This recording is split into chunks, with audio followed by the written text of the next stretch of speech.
Здравствуйте, уважаемые любители автомобильного спорта! С новым дрифтом вас и добро пожаловать на Нижегородское кольцо, трассу, которая принимает третий этап этого юбилейного сезона РДС Гран-при и 15-й официальный этап российской дрифт-серии в своей истории. У нас прекрасная солнечная погода, около 20 градусов по Цельсию. Совсем скоро начнутся главные битвы первого дня соревнования. Рядом со мной опытнейший пилот и потрясающий арбитр, наш большой друг Робби Нишида.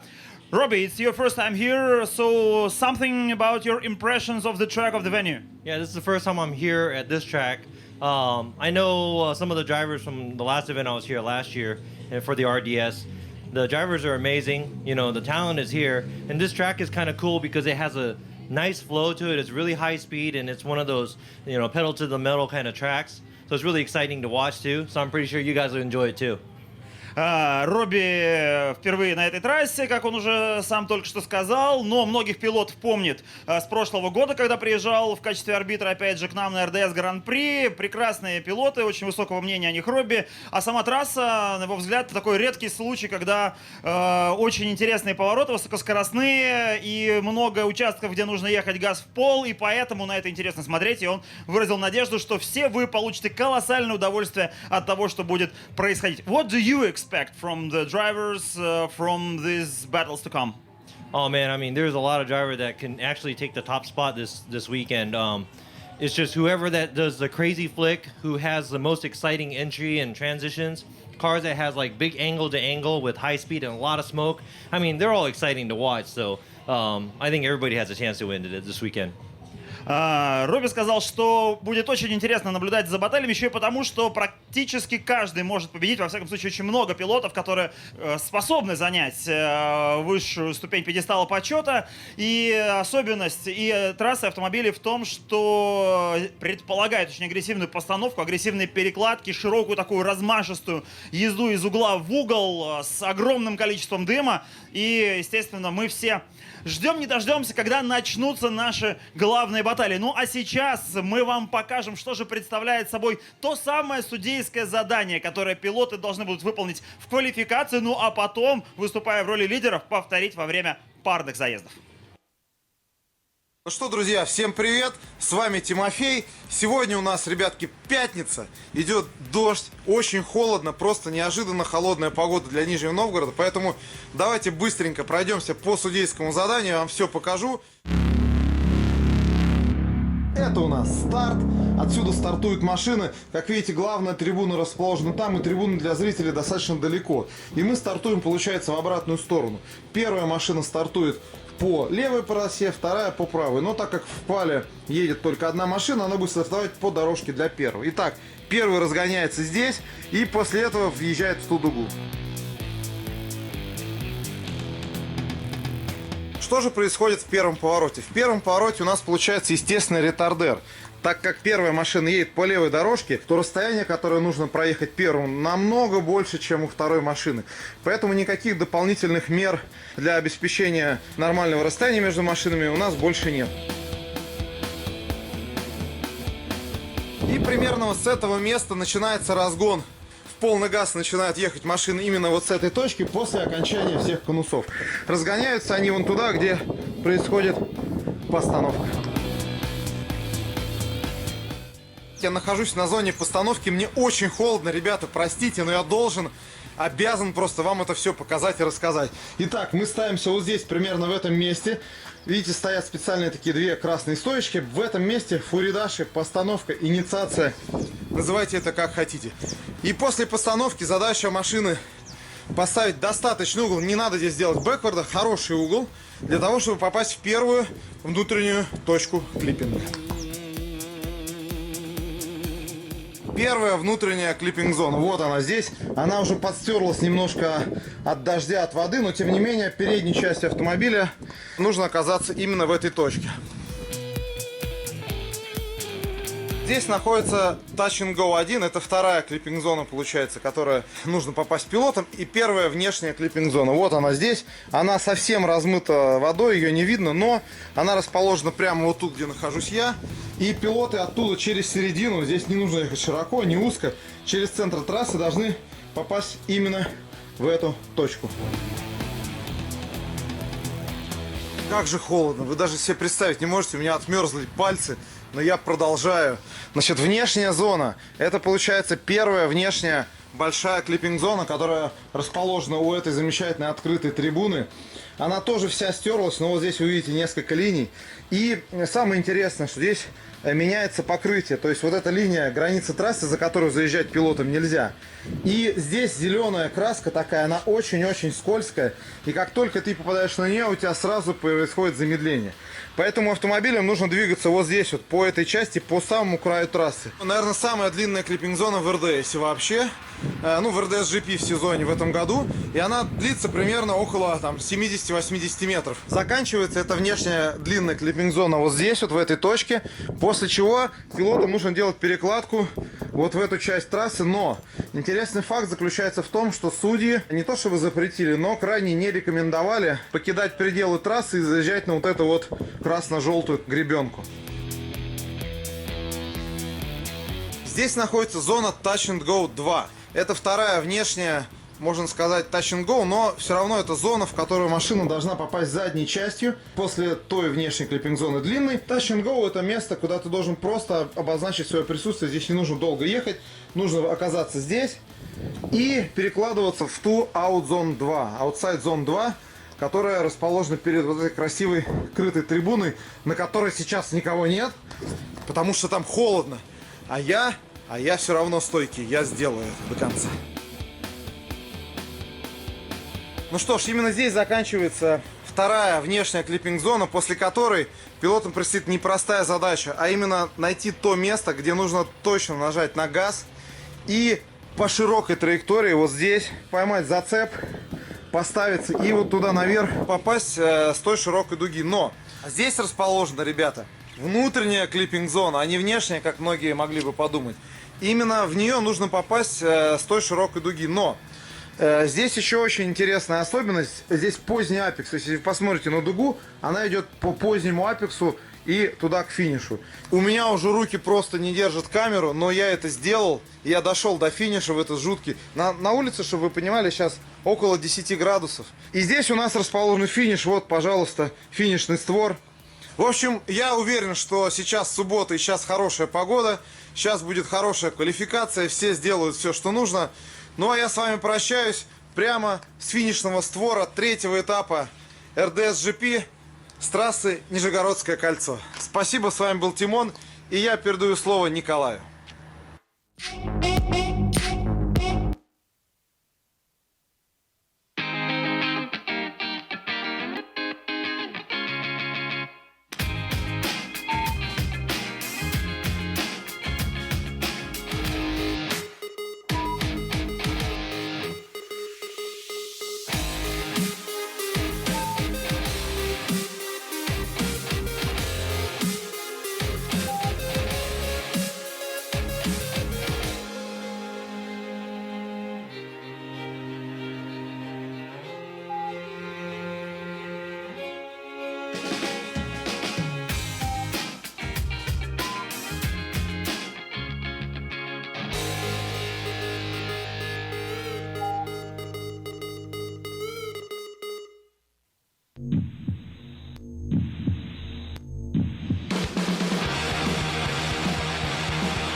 because I can't look at the screen and tell.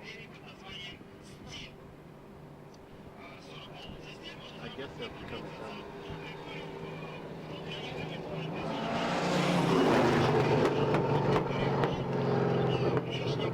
Luckily, since it's qualifying, it's not as important.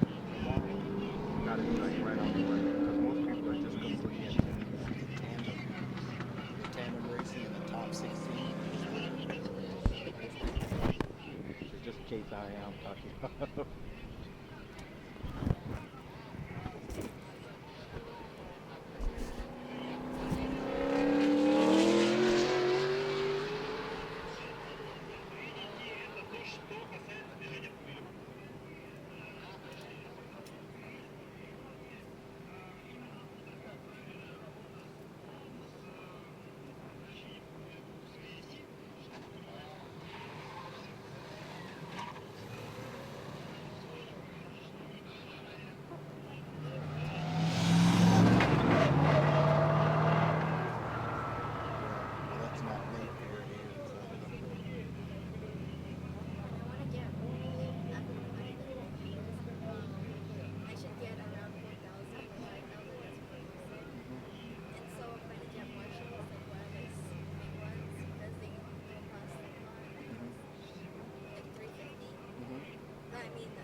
I don't like, I like even with when I do my music or when I'm just like on a plane, I always try to get the earmuffs.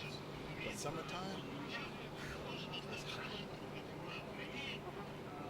I know we're getting close to party time. And Nikolai has already started to talk.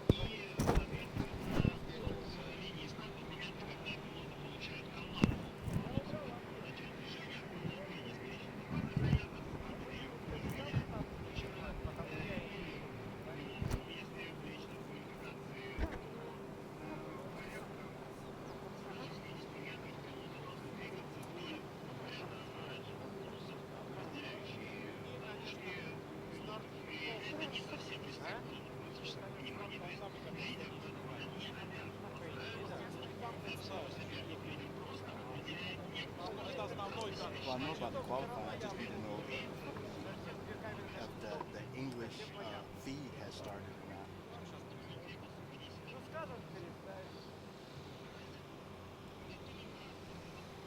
Actually, could you ask them, remember the front area we went to the first time? Yeah, to see if I'm supposed to start talking.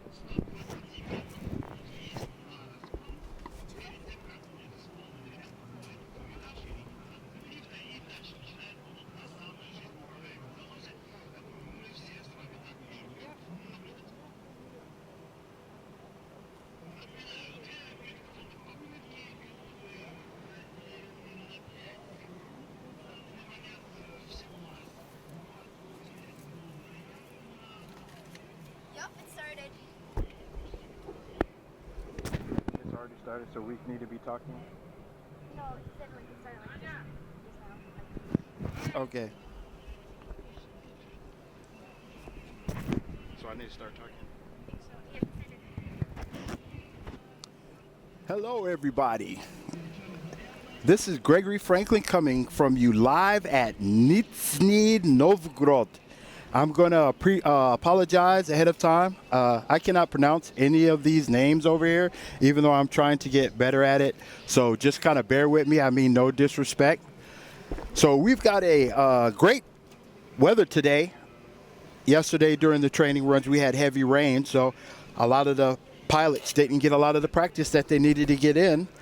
But we shall be having good drift times today. There'll be a lot of smoke. It's got a heavy field, a lot of high power cars. Of course, we've got Daigo Saito from Japan. So a lot of you guys already know who that is. And we've also have Tetsuya Hibino-san from Japan. So he's been at RDS a couple of times this year. So I know majority of you guys that are any fans from D1 and Formula D would definitely know Hibino-san, and of course, Daigo Sato. And we also have Stepan So you guys definitely know Christoph. He competed in Formula D, and he was also the European champion for a couple of years. So there's a heavy lineup. There's going to be a lot of amazing drifting going on today. So just, sit back and get ready. We're about to start our qualifying. Once again, this is Gregory Franklin, born in America and live in Japan. And I am here all the way here in Russia just to watch this event with y'all. All right, so before we actually get started, I'm going to head so you understand what rules are going to be applied in this particular race. And for the most part, RDS, we're basically doing the same rules as the not RDS. Sorry about that. Sorry, still jet lagging, folks. Formula D. So we'll be using similar rules as such as that. And a matter of fact, one of our judges is Robbie Nishida from Japan. A lot of you guys know him, of course, from Formula D as well. So he's actually the judge for Formula D Japan and a lot of the other particular things. So he's here making sure everything's going right. And he is I believe he's the line judge for today, or the style judge. Well, when I find out for sure, I'll definitely get back with you. I'm trying to speak 3 different languages at one time. So nonetheless, anything else besides that, we're pretty much just waiting for the qualifying heats to start. Tomorrow is probably going to be heavy rain, so I think a lot of the faster drivers are going to make the cut today, and then we'll see more of technical challenges tomorrow, because when it rains here, it really, really rains. So I'm going to try to give you guys some information on the track here, and we're right now about, I forgot how many kilometers we're out of Moscow, but it's about an hour plane ride out of Moscow. And this track is actually the only track in RDS that has been here every year that they've had an actual event at every single year. In their first year, they had 2 competitions here. But as, of course, RDS gets popular and gets more venues across Russia, they spread out the more tracks that they've gone. So here's a little technical facts about the track. From the actual start to the actual initiation of the first drift is about 280 meters. And the actual drift time, or the actual length that the pilots will have to maintain the drift, of course, will be 940 meters. And it is rumored that the top initiation speed here is about 160 kilometers. So that's pretty fast considering this is a mid-sized track. I'm not really sure how valid that information is, because I've had one driver tell me it's 140, one told me 160. So we'll just say 150 is about your high speed initiation for this particular track. Now, for those of you that aren't familiar with the Formula D rules and regulations, it is comprised of, well, for the qualifying runs at least, the first, after initiation, you have let me get the right words in here. I'm sorry, I'm used to emceeing in Japanese. 1 second, let me get this for you fellas.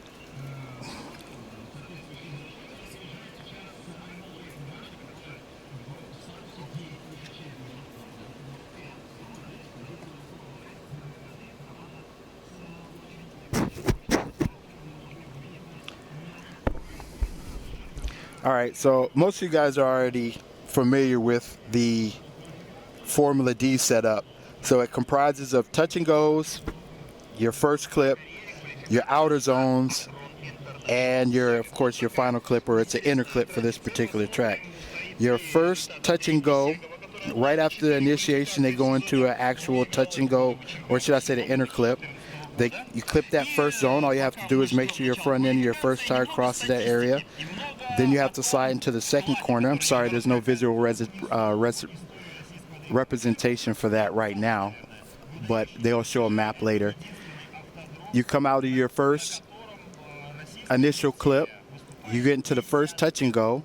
You have a kickback, or a furikaishi as they say in Japan, and you get into a long sweeping outer go, into another touch and go, another furikaishi, and then you have your last inner clip. And the judges will be deducting points on whether you stay in your outer zone or if you can actually get into the touch and goes areas. Now, when we start tandem, it's a complete different story, and we're going to get into an explanation of how that works for tomorrow. But up until this particular point right now, it's the qualification runs. So as of now, they get 3 qualification runs per car, and your top scores end up moving on to the top 16. So we have 32 cars today, and outside of any maintenance troubles or anything, which we haven't had so far, we should be able to have a really exciting drift. Now, this is considered one of the biggest, or when I say the most popular, or drift is most popular in this particular area. And this is one of the oldest towns, which will actually be 2,000 years old this year. So this is a old settlement in Russia. Let me make sure I check my facts. I don't want to get the line on the people. This area is like a really old settlement, right? 2,000 years this year? I don't know history. Oh, okay. I don't know. So yes, I have my assistant here, Miss Alicia. She is making sure I'm not giving you any false facts, and we have decided that it's 2,000 year birthday of this area, which is Nizhny Novgorod. How do you say that right? Wait, Nizhny Novgorod. Novgorod. Yeah, so this is Nizhny Novgorod. I'm still not saying it right, but I'm close. And it's one of the older areas in Russia. The Kremlin here is really nice. The weather is mild. This used to be like at the border, like protected. That's why the Kremlin is here. Okay, so this is actually one of the border towns that was set up. So there's a heavy protected area. So if you ever get a chance to come here and visit the Kremlin. And people used to live inside the Kremlin. So I guess they had a lot of marauding out people attacking and everything. So most of the people in the town, or anybody, especially anybody that had money or was worth anything, lived inside the Kremlin. And it's a heavily fortified Kremlin, or fortress, as we say in English. And so that's just some more spicy fun facts for the people. So I'm going to check off here for a few seconds, and I'll be touching back with you. We should be starting here in a few minutes. So guys, hang out and make sure you drink a lot of water and kiss your kids, and I'll talk to you in a few minutes. I don't have anything else. I've been in an excursion 2 days ago. I should remember the facts that you told me. Because so old, the Kremlin is like one floor into the ground. So like it used to be taller, and so one floor sinks into the ground. Like not sink, but like like the dirt like went up because a lot of people lived here. And there's also like in the middle of the Kremlin there is a how do you say this? On Russian it's Ploshchid.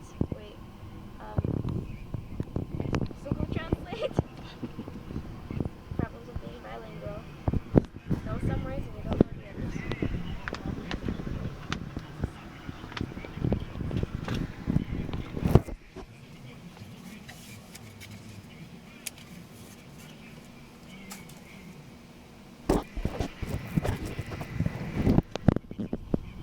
Square. There's a square inside, and so there was this empress, Yekaterina. I forgot. Okay, I shouldn't say this fact because I don't remember which emperor did this. Listen. Звук есть, нет у вас? Do you have sound? No sound. Наушников нет звука здесь. Are we broadcasting now? Нас идет? Да. Okay. I was talking. I took a little break. Сейчас. Он разговаривал на Ну. что-то. Сейчас.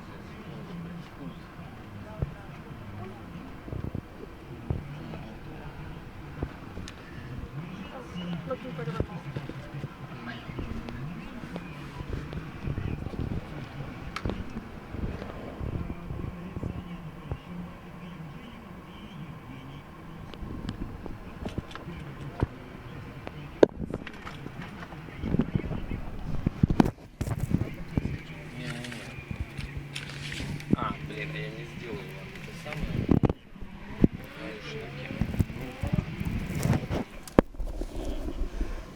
слышишь то, что говорит? Да. Well, okay, so Еще просто отсюда примерно. while we're waiting for the actual qualifying to start, I'm going to go ahead. The guys are warming up their tires now. Ну да, я типа говорю, So, если там на старте, а они начали... just to give you a list of some of the cars you'll be seeing today, Готовятся. we have a Toyota Chaser.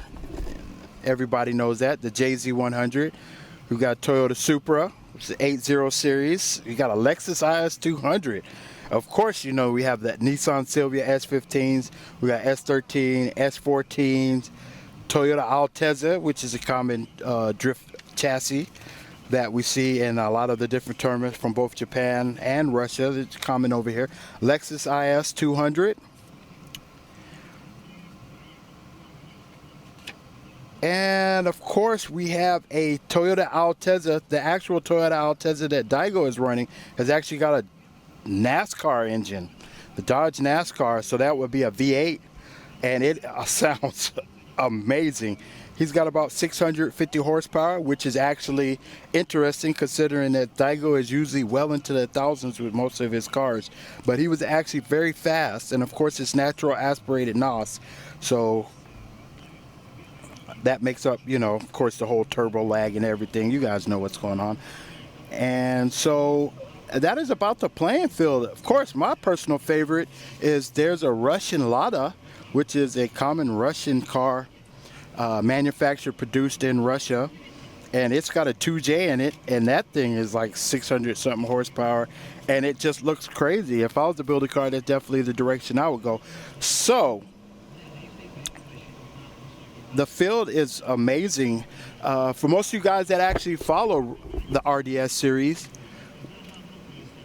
you would know that the usual winners, if you will, Gorgi Teftan and Arkady, or Akashan, as a lot of people call him, and the R34 Monster Skyline with the V38, so it's the R35 engine, which is sitting well above 1,000. I think he was telling me he's got about 1,200 horsepower this year. So of course they're the top seeds this year. Of course Daigo, who's also came with the win a couple of times, and the Hibino-san has won. So we've actually got a lot of the major players in this field.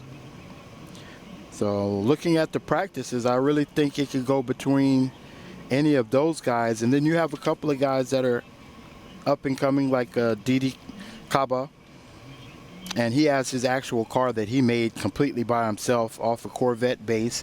It's a V8, and he's another player that actually has a good chance of taking it all the way to the fence. So we'll just sit back and watch, and hopefully you guys enjoy yourself. I apologize, I'm still kind of trying to catch up. We're trying to get a couple of the technical glitches out of the way and get lined up so I'll be able to give you the best information possible. But in the meantime, just realize that I'm here to put some paint where it ain't, and let's just watch this together.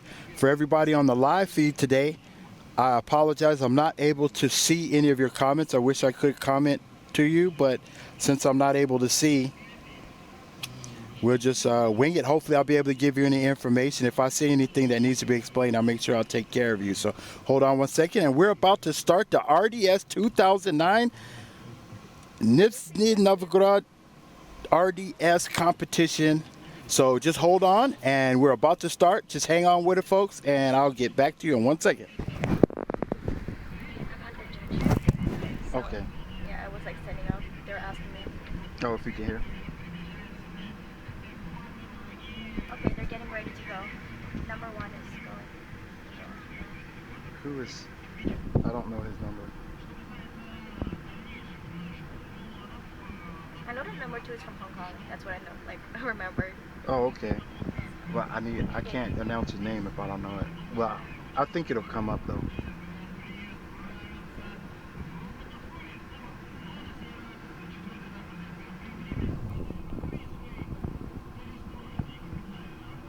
gonna see.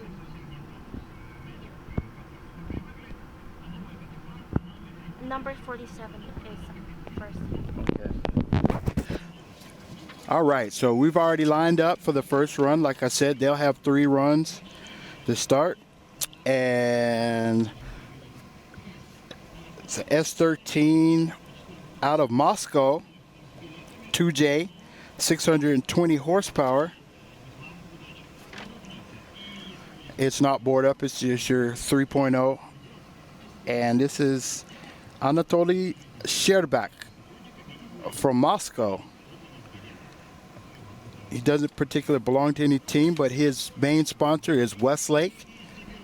And we're going to see what he was doing. I was watching him on the initial practice runs, and he looked like he was having maybe some suspension problems.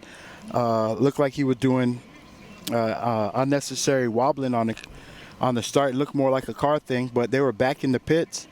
They were really working a lot of the issues out. So hopefully he's ready to go. So we have Sherbak and a Nissan Silvia S13, 620 horsepower to the floor.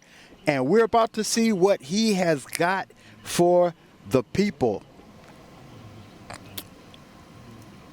Now, a quick fun fact. This guy is a really big dude, as a lot of the guys are from Russia, but a really nice guy. And I've seen him compete a couple of times, and he's a very technical driver and is known to be aggressive, but he's more known for his smooth style. So we'll see if he's able to pull off a good run. And here we go. And we are about to start, and bam. So they're not allowed to give full throttle to a certain part of the track. And after they hit that last pylon is when they're actually allowed to go into 100%. They call it respect lanes here. So he's coming down, and bam. So he comes into the inner clip. Okay, he's hitting that fine. The kickback. Okay, he missed the touch and go. And he is not, he's doing decent on that outer zone. That was the outer zone I was telling you about earlier. Now the judges in this particular area right here don't want you to use brake or your e-brake coming in. They want you to use your momentum coming in there. And that's a big area where you can get a lot of points deducted, because the thought process is if you've done all your other lines right, you'll have enough speed and momentum to carry you to where you're able to traction or clutch control into that turn. So we're waiting to see what the judges came back on that particular run. Like I said, he's going to be deducted points for the first touch and go.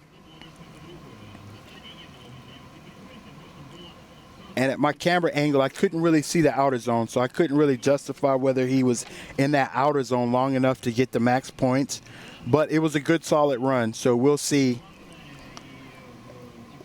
what points that he got from that particular run. In the meantime,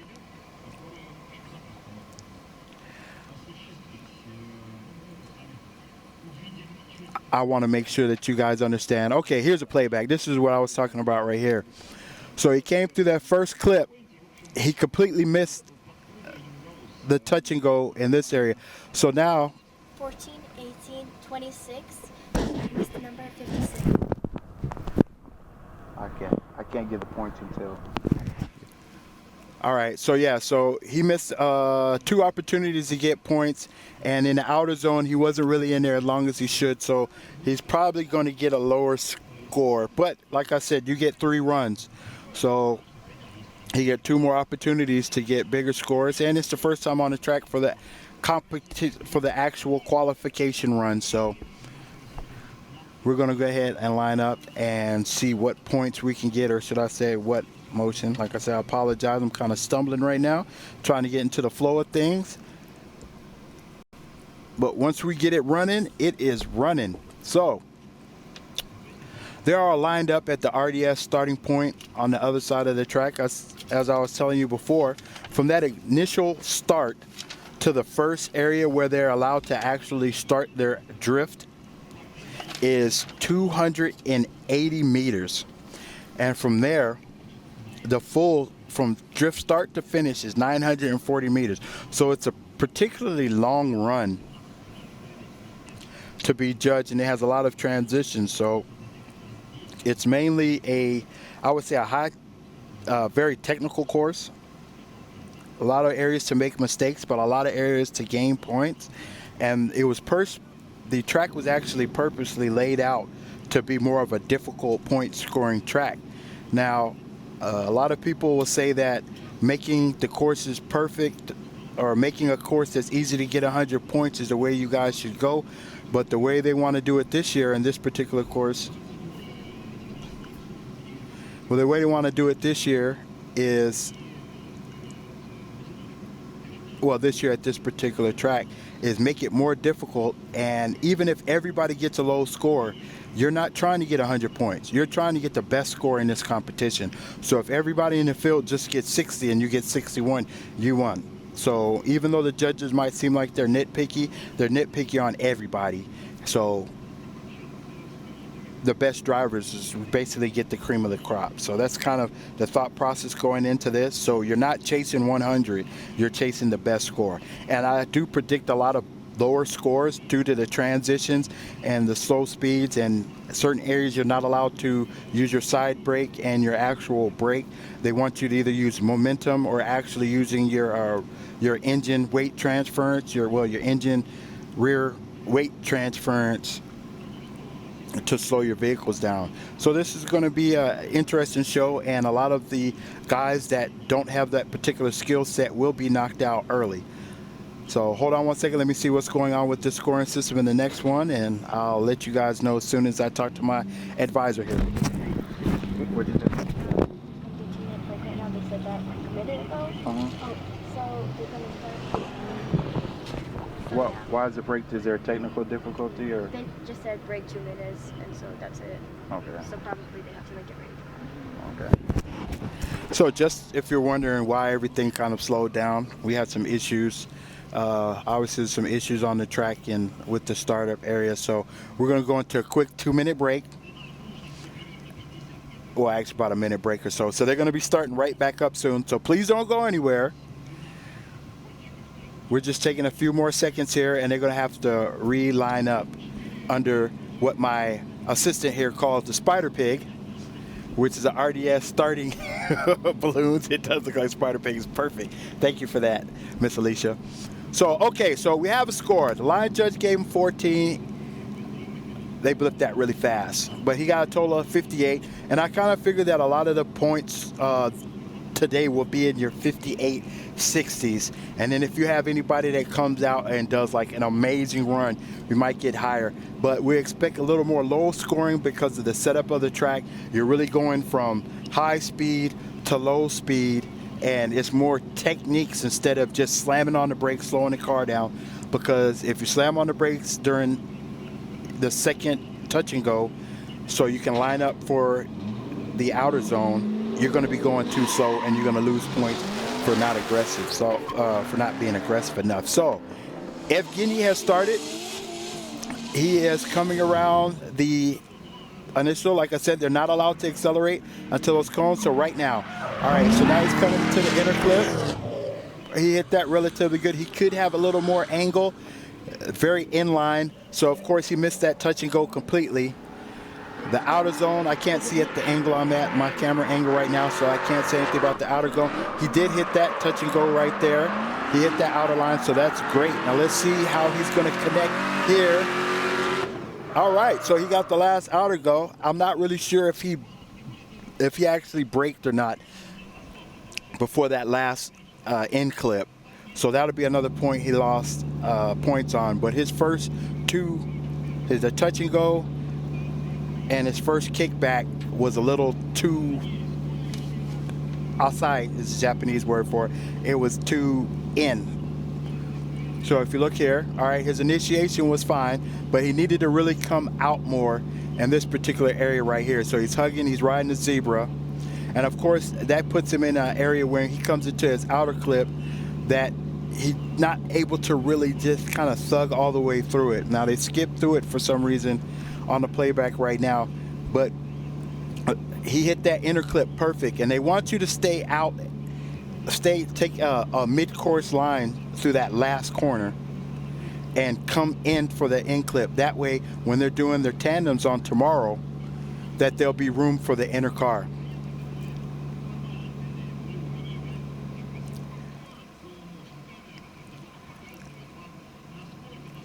And if you're looking earlier, during the practices and everything, this guy, his car was really dialed in. His sponsor is Gorilla, which is a energy drink over here in Russia. I'm not sure if it's sold anywhere else, but it's not bad at all.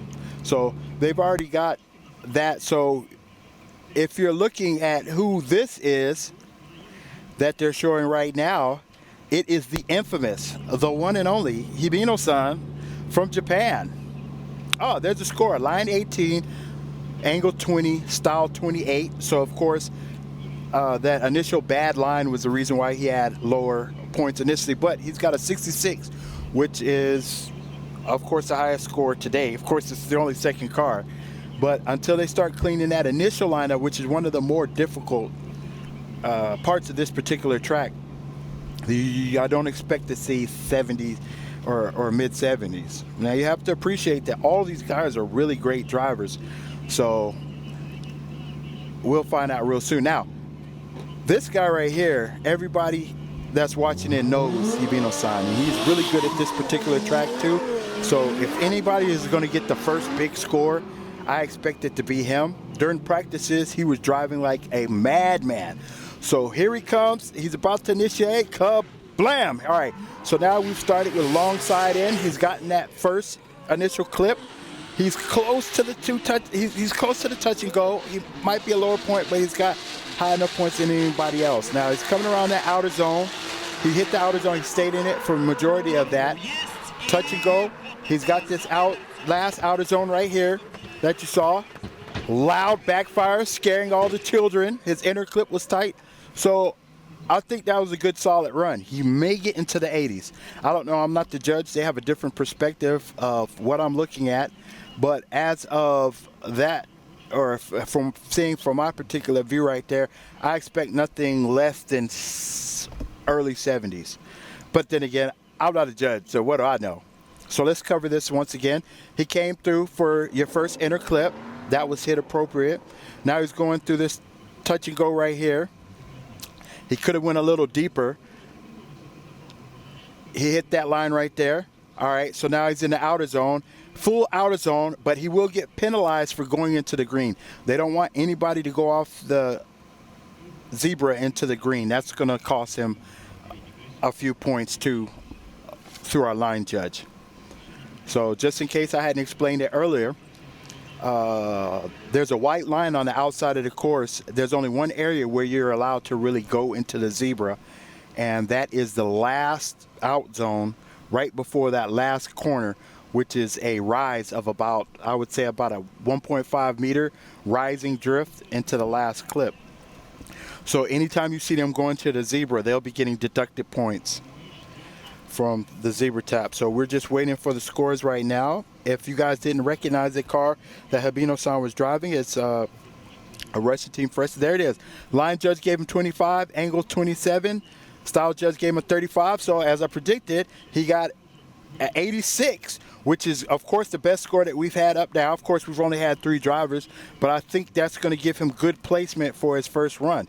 Now, next is Evgeny Losif, which is a very big fella, and he is in an 8.1 Mark II with 2JZ engine. He is one of the most aggressive drivers in the league.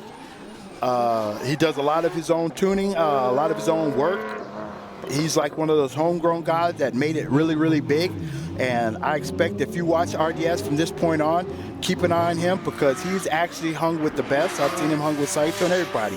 So he hit the first clip. As you see, that aggressive style of driving has cost him, okay, he's going to get an incomplete. So those of you that aren't aware or accustomed to the Formula D rules, if you stop or you do like a big spin out or something like that, you get an incomplete. So basically, you don't get a score for that run.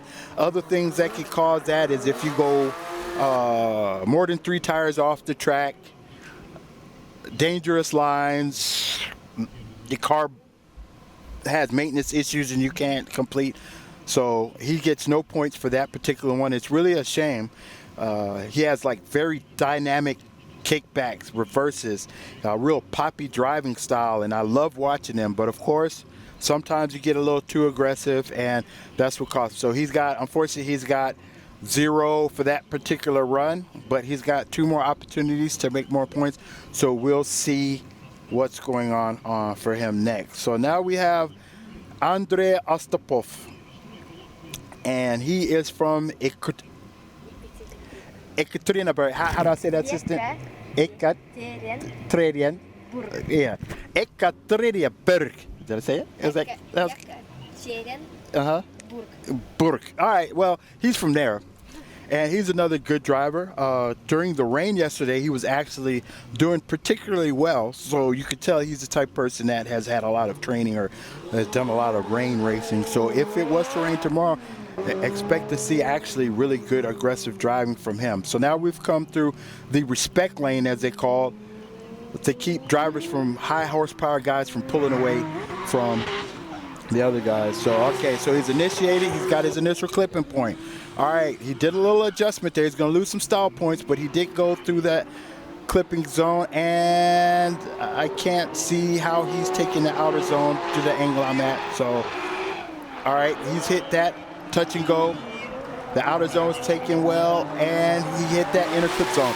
So that was a good solid run from him. There's a couple of areas that I couldn't see from my particular viewpoint, but the judges are in a tall tower and they see everything, the all-seeing eyes of the course, so they'll be able to give you the points and stuff. But it's a good solid run. So let's see a playback. I get a different view here. The initial clipping point was great. He came here once again. They're not going really deep enough. I think he might have got his tire into that touch and go zone, so he might have been able to get the points he need, but we will see. So this last came back. Okay, he was hesitant on initiating right there, so he's definitely going to lose points from that. The outer zone, he did held through the outer zone right there, so he will get full points in that area, and he did hit that inner clipping point. So I think if anything, style and the line judge might bang him a little bit, but we will see here in a minute what his actual point is, and we'll get to see the S13 and see if he has any snappiness for us for this particular one. So while we're waiting for a score, I'm going to give you another Gregory Franklin fun fact about this particular area, or should I say this particular track.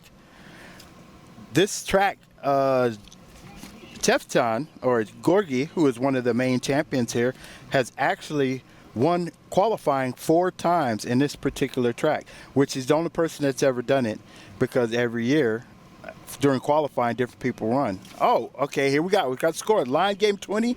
He got 24 for angle and I think a 30 for style. I'm sorry, I missed the reading on that. So he got 78 points. So he's got another high point compared to the scores that you can get on this difficult track. So we'll see. Hopefully we don't have any maintenance issues going on with his car. I mean, he just got a really good score. But if I get any information on that, I'll make sure I'll slide that to you guys right now. So we've got Mr. Sherbach. He's coming back for the second time. He got the 2JZ 620 horsepower and the S13. And this car is just extremely light. You can tell by the way it really digs in on acceleration. So hopefully he's worked his suspension issues out he had earlier. And let's see if we can get a bigger score from him this time. So he's coming on the entry. Okay, I mean, he really initiated into that. There's a little bobbling in the steering. I barely got into that touch and go, so hopefully he'll still be able to get his points. His outer zone, he could be a little farther out in this particular area right here. So we go through this touch and go and this little kickback right here. Ah, no, there's a bobble. And good night to your bumper. There it is. So I don't know if they're going to give him an incomplete or if they're going to just take points from that. He started out relatively strong, but unfortunately at the end there was a little bobble and then he went off the course. Luckily there was no real damage to the car, so he'll be able to get his third run in. So here we go. We go into the first clip. He comes through with the kickback, and yes, everybody is going really lean right there. We really want them to come a little farther out and get into that zone a little more. Of course, it makes it a little more difficult for them to get into this outer zone right here, but that's how you get your points, you know, do what the judges say. And all right, so coming that last outer zone was fine. He got enough tires into that area. He ate this whole outer zone right here, it's fine. You can hit that zebra, but if you go into the green, it's a penalty. You're docked. And you get more points if you don't. Of course, he came in a little too loose. Didn't have enough speed to carry him out. The line was too short. And good night, there goes your bumper. Oh, man. Okay, hopefully he doesn't have any suspension damage because there's a whole lot of shake, rattle, and roll. I would like to see him his third run because I think he could get 80 points because he's a really good driver. But we will see when he comes around. Like I said, if I get any information about any damage or anything, I'll let you guys know. And yeah. Yeah, he got an incomplete for that particular round, so that's unfortunate. I thought he could at least got late mid 60s, 70s at least for that, you know, get points where he can. But he got one more opportunity as long as his car isn't damaged to come back up. I at least want to see him get in the 70s because he's a really strong driver. So now we've got Evgeny. I know this guy. This guy is funny. He's always talking to me about how he's going to beat me up, but we love each other, so it's all good. So here we go. So he's coming into this initial, the round. So this is like partial throttle. You're not allowed to give it full gas until after you get through there. And those two pylons right there is your initiation. As you see, he goes all or not. And he's the first one to get deep into that outer zone where everybody is coming in really narrow. He's hitting every clip for this outer zone right here, so he's going to get high points for that. Touch and go is hit. Let's see how he hits that last outer zone. He hit that. And is he going to, he missed that inner clip right there. But I think he's got enough points through the rest of the run to at least be close to Hibino-san. If not beat him. We'll see here in a second. But that was a strong run for him. And as the day goes on, you should expect to see more snappier snaps than that. All right, so came through the initiation. As you can see, he's deep. The car is into that zone right there, so he gets his points for that. He's actually the first person to actually get full bore into that area. As you can see, 1, 2. So he got full points. He stayed in that outer zone the entire time. The kickback, tire goes over that. Touch and go. That outer zone he filled out. He went to the green. He got one tire into the green. I don't know if they're going to take points off of that or not. But him missing this inner clip right here is going to cost him a couple of line points. But style, he should have easily get the best style points from anybody else that's been drifted so far, even the great Hibino-san. So we'll see here in a second. And this guy is consistent. Every time he's on the track, it's like full throttle. Unnecessary braking is not happening. Minimal corrections. He's one of the better drivers here.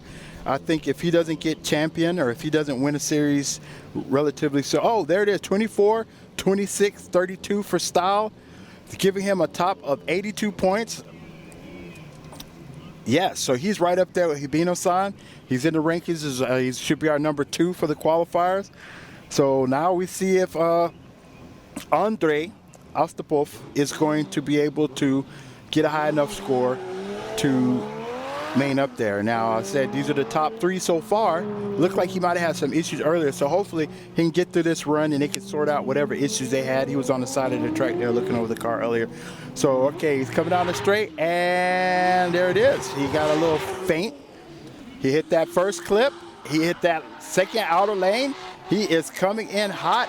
He could have been a little deeper there, but he stayed through the outer zone. He actually went a little too far out and crossed the line, so he might get penalized there. That inner clip right there, and wow, it's actually a pretty good run. Let's see if he get that inner clip. He barely missed it. So I'll say about what, 80? I don't know what you guys think at home. Let's see if you can guess and see what score that he's going to get for that run. I think I'm going to say 78. I'll throw it out there. Of course, the judges have a better view than I am. So if they come up with something different, of course, they're the judges. They know what they're doing. So we started out with the rally quick style feint. He came into the inner clip. We got the kickback through here. He actually was enough to the touch and go to get his points in that zone. The outer zone he came up, but as you see, he had a tire past the white line. You're not supposed to go through that outer white line, so he might have lost points for that, but he stayed for the full length of the inner zone. He got this touch and go right here. Booyaka. And here comes that. And now we're going to go to this last inner zone, fully initiated. He went into the zebra a little bit, but I don't think they're going to dock him any points for that. He barely missed that inner clip right through here. So I don't know how many points he'll lose through that. It's broken down for points. I'll give you the breakdown a little bit later. But I think that is a good, solid run. And I'm definitely saying, I want to say 78, 80s. Let me ask my my supervisor here. What do you think? 80? Okay.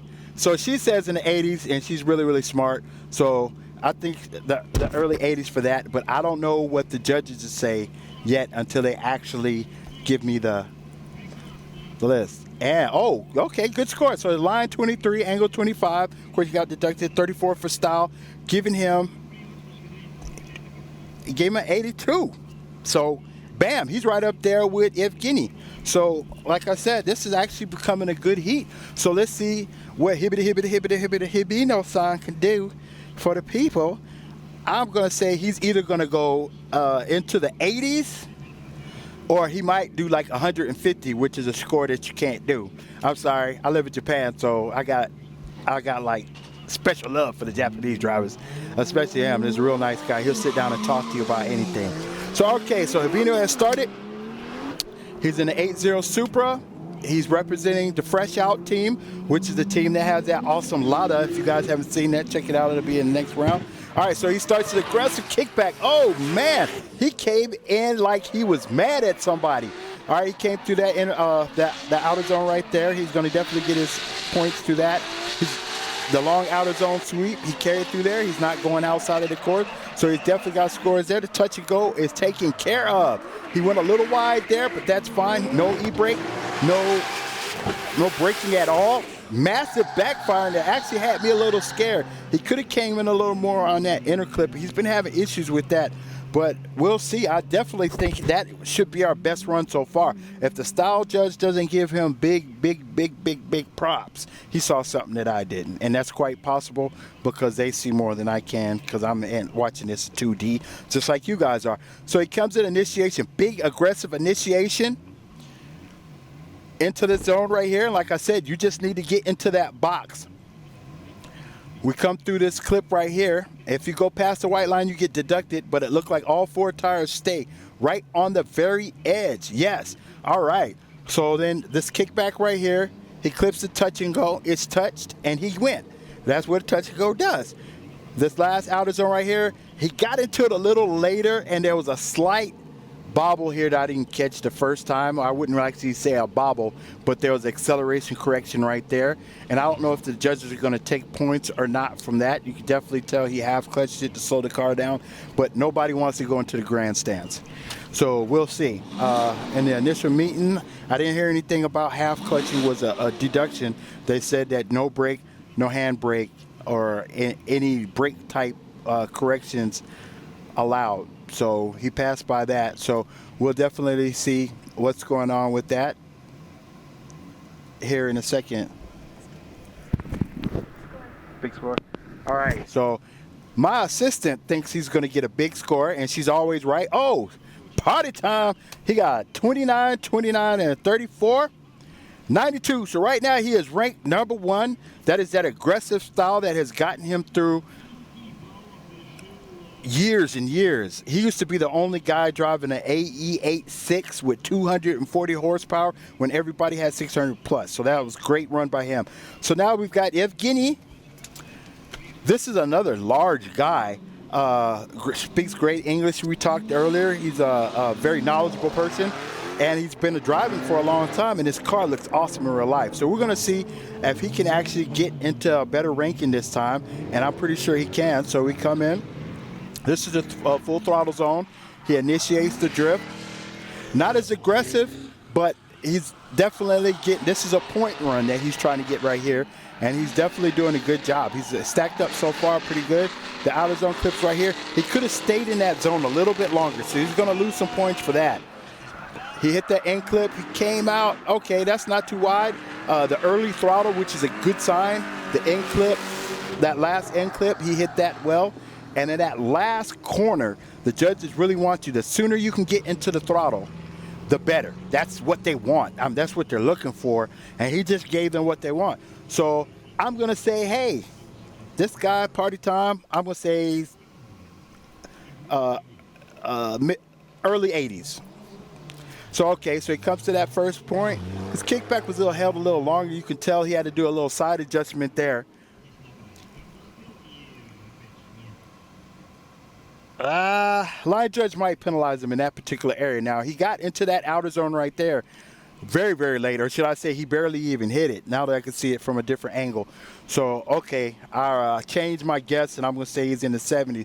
He did hit that outer clip, and he's actually pretty good in this area right here of staying wide and then throttling through. Gets on the accelerator. It's just the right amount of time. So he's not trying to wait until the car catches traction. He's actually initiating the traction himself.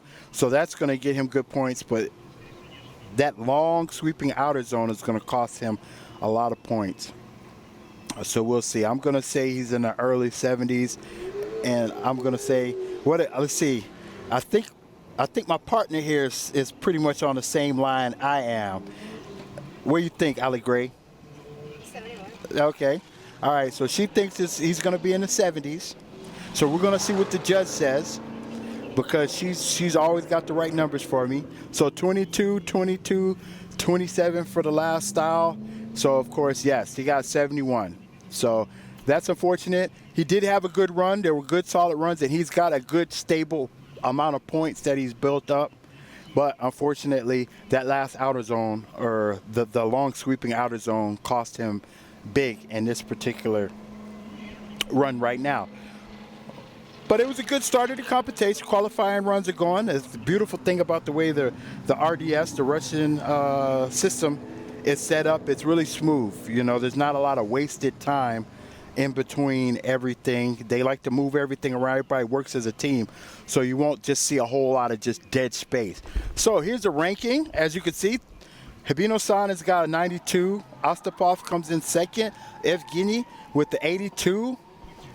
The other Evgeny, Roskonikov. Did I say that right, partner? I don't know how to pronounce it. Okay, we don't know how to say that, but it's a cool name.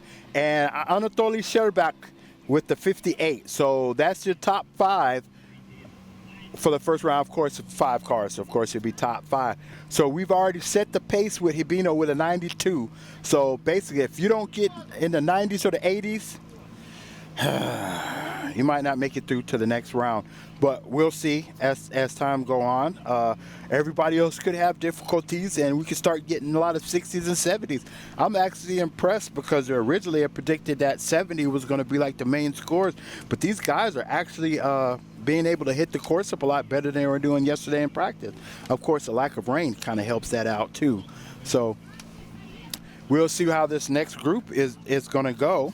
And for those of you just joining us, welcome to the RDS Nizhny Novgorod. I said that wrong again. Nizhny Novgorod. Yeah. Nizhny Novgorod. Did I say that better? See, my partner over here is going to punch me in the head. But nonetheless, I'm going to, by the time I leave tomorrow, we will have it said right. I got a teacher right here, so that's my partner. So moving right along, for everybody that is just joining us, we're here. This is the main course. This is almost the home course for the RDS, and it is a special track, actually, is what the guy that owns the course was telling me earlier when I was talking to him. And he said they use a special tarmac here, which a lot of the people that do actual grip racing hate. They say it's not conducive to traction, but for any type of burnout, for lack of a better word, when these guys are actually using their slip coefficient during the drift, the way that the tarmac is set up, it actually gives them more traction than most of the tracks in Russia. So there it is. So we're going to go ahead and start with Dmitry. It's coming in very hot, and this is their first run. They get 3 runs during the qualification. A little too much angle there, and I know he scrubbed off a little too much speed in this outer zone. He's probably going to get penalized for that.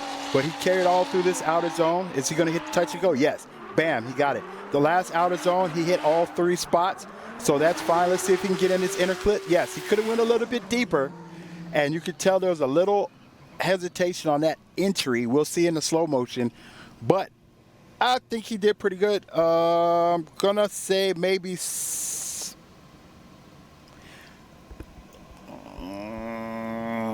69, 70 areas. So actually that first initial clip, he's going to get docked for that. So maybe that's going to be 60 right there. I think we're looking at a 60s run right here. So, but nonetheless, this guy is also a consistent driver. I see him do a lot of the same runs over and over again.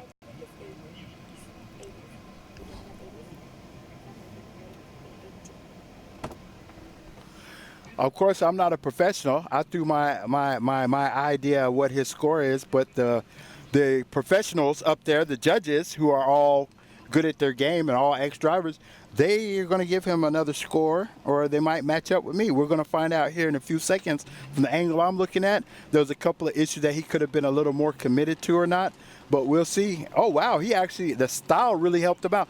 23, missed it. Wow, he's got an 83. So I just completely just missed that one out. Good shot. Good shot, Nagala. That was Dimitri with a really good run.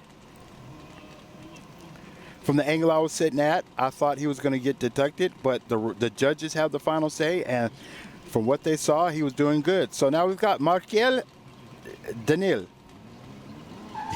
Yeah, I got approval for that one. All right, so he's coming through this entry. Most of you Japanese people that watch a lot of the Formula D Japan definitely know with this car, this is a standout. This is one of the... Wait a second. Sorry about that. I was talking over the initiation. So he started the initiation. We come through this first area. And he's coming through this wide area right here.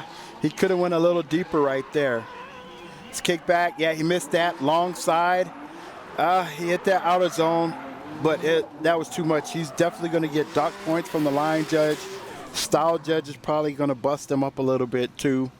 So we will see. I didn't particularly see a big issue with his angle from the perspective that I'm in, but I don't know. I really expected a better run from him.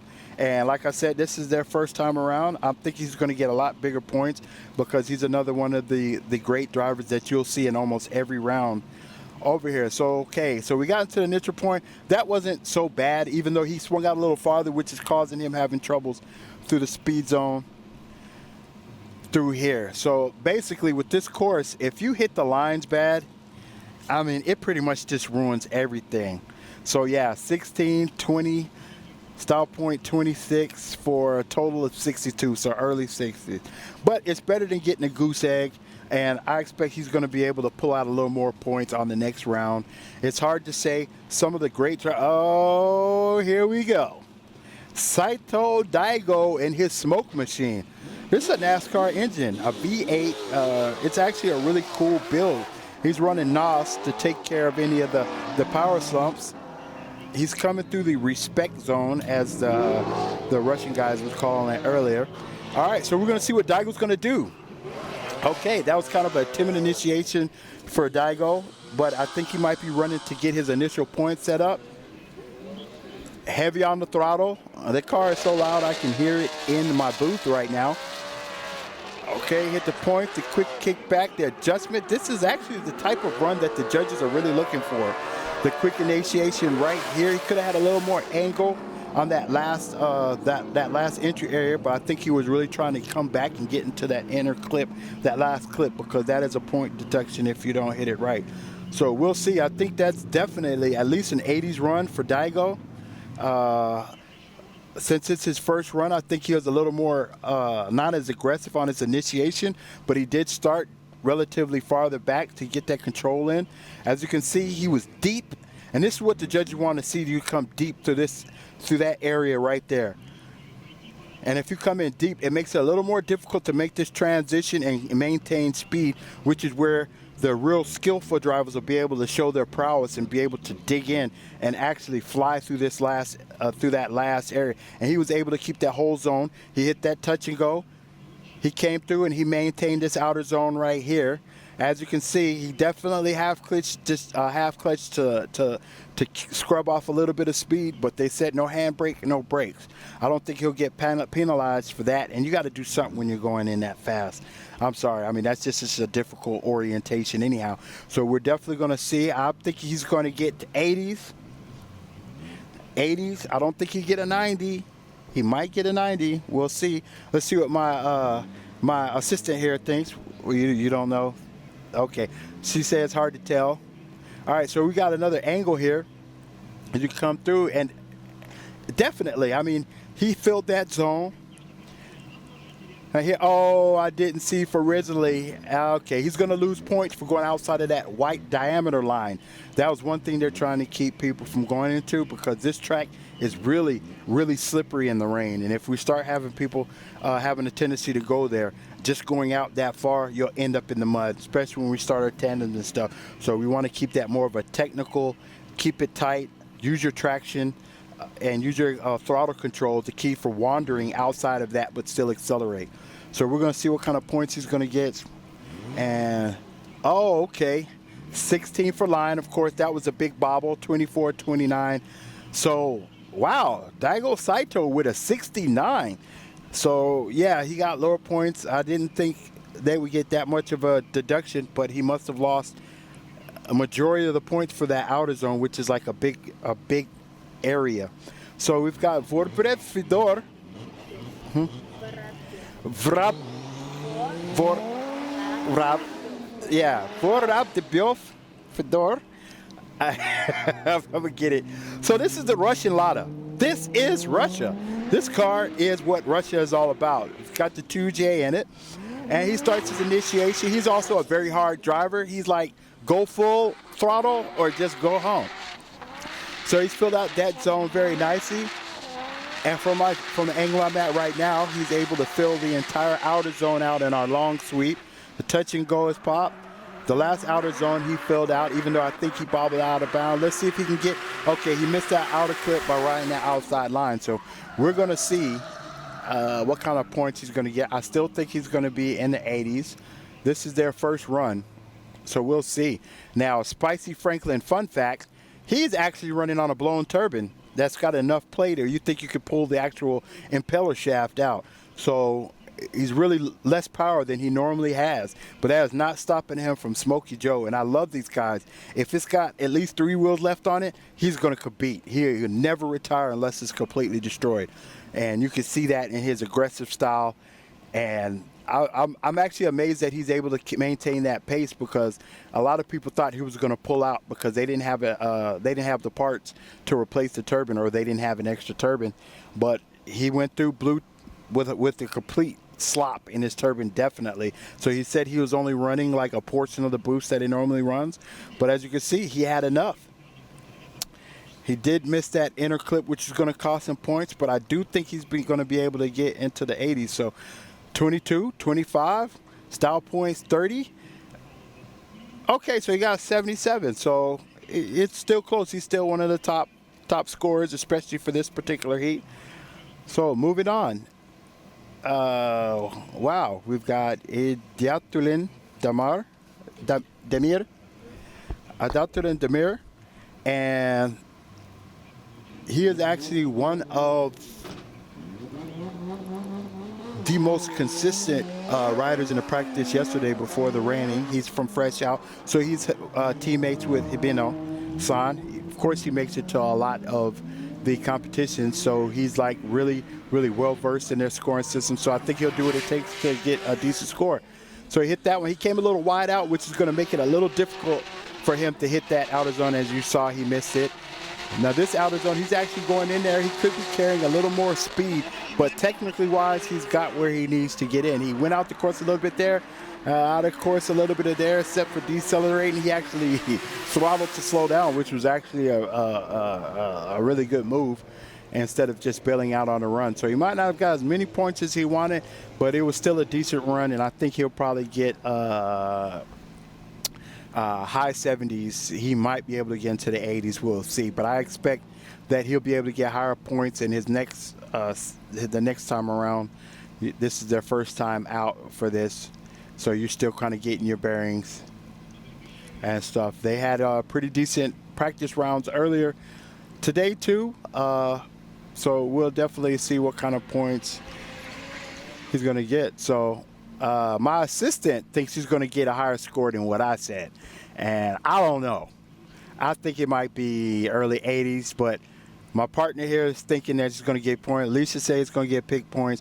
Alicia is smarter than I am, so we'll see here in a few minutes exactly how many points he's really going to get. Alyssa. Alyssa.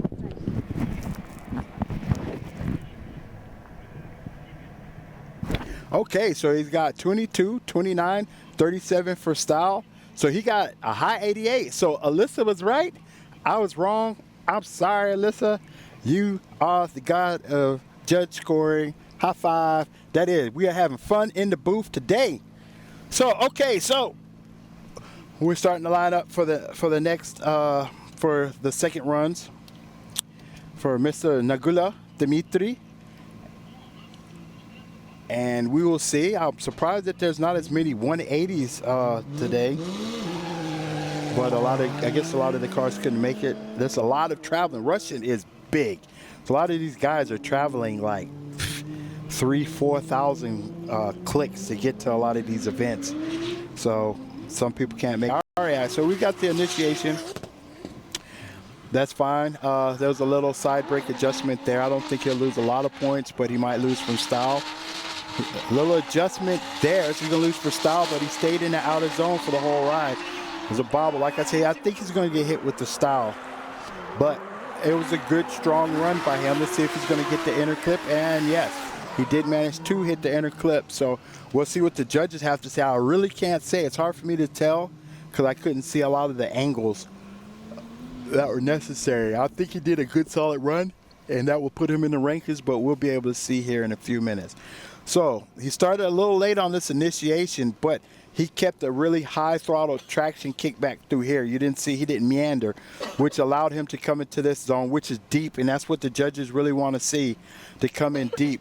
That way you can do your last, well, not the last, but that kickback through there, and you can hit this long sweep and stay inside of the actual outer zone. The longer you're in there, the more points you get. He went and touched every cone in there. I don't know if he went out the course or not. From my angle, it's hard to see, but I think that part he really helped well. He didn't go into the green. The green is automatic big dock of points. He did ride the zebra a little bit, but he hit that inner clip perfect. So I think he might actually get a really decent score. Originally said I don't know, but I think he's definitely going to get a chunky 80 score. Definitely going to be a chunky 80 score. So we'll see right now. They put the cars on the scales, mixed in, everything's fine, and everybody's setting up for the next event. Like I said, we've been blessed so far. There's been no major maintenance problems except for the Lada with the turbine issues. And as you can see, they managed to pull it out and get it running enough to get scores. So we got 27, 24, 31 by the stall judge. So Nagula has got, oh wow, okay. He got an 82, so he's got 1 point less than his last run, but he's really setting up good point trends here. So I definitely think that if people to keep this pace up, they might be able to make it to the top. Now, who knows?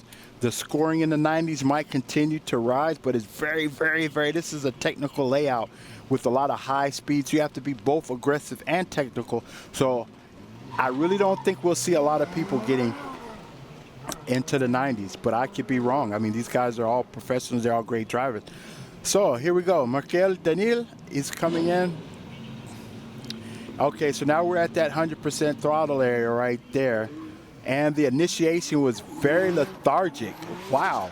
But he hit that first clip. That was a bobble aside. It really seems like he's really fighting his car right now. Hopefully he can at least pull some decent points out.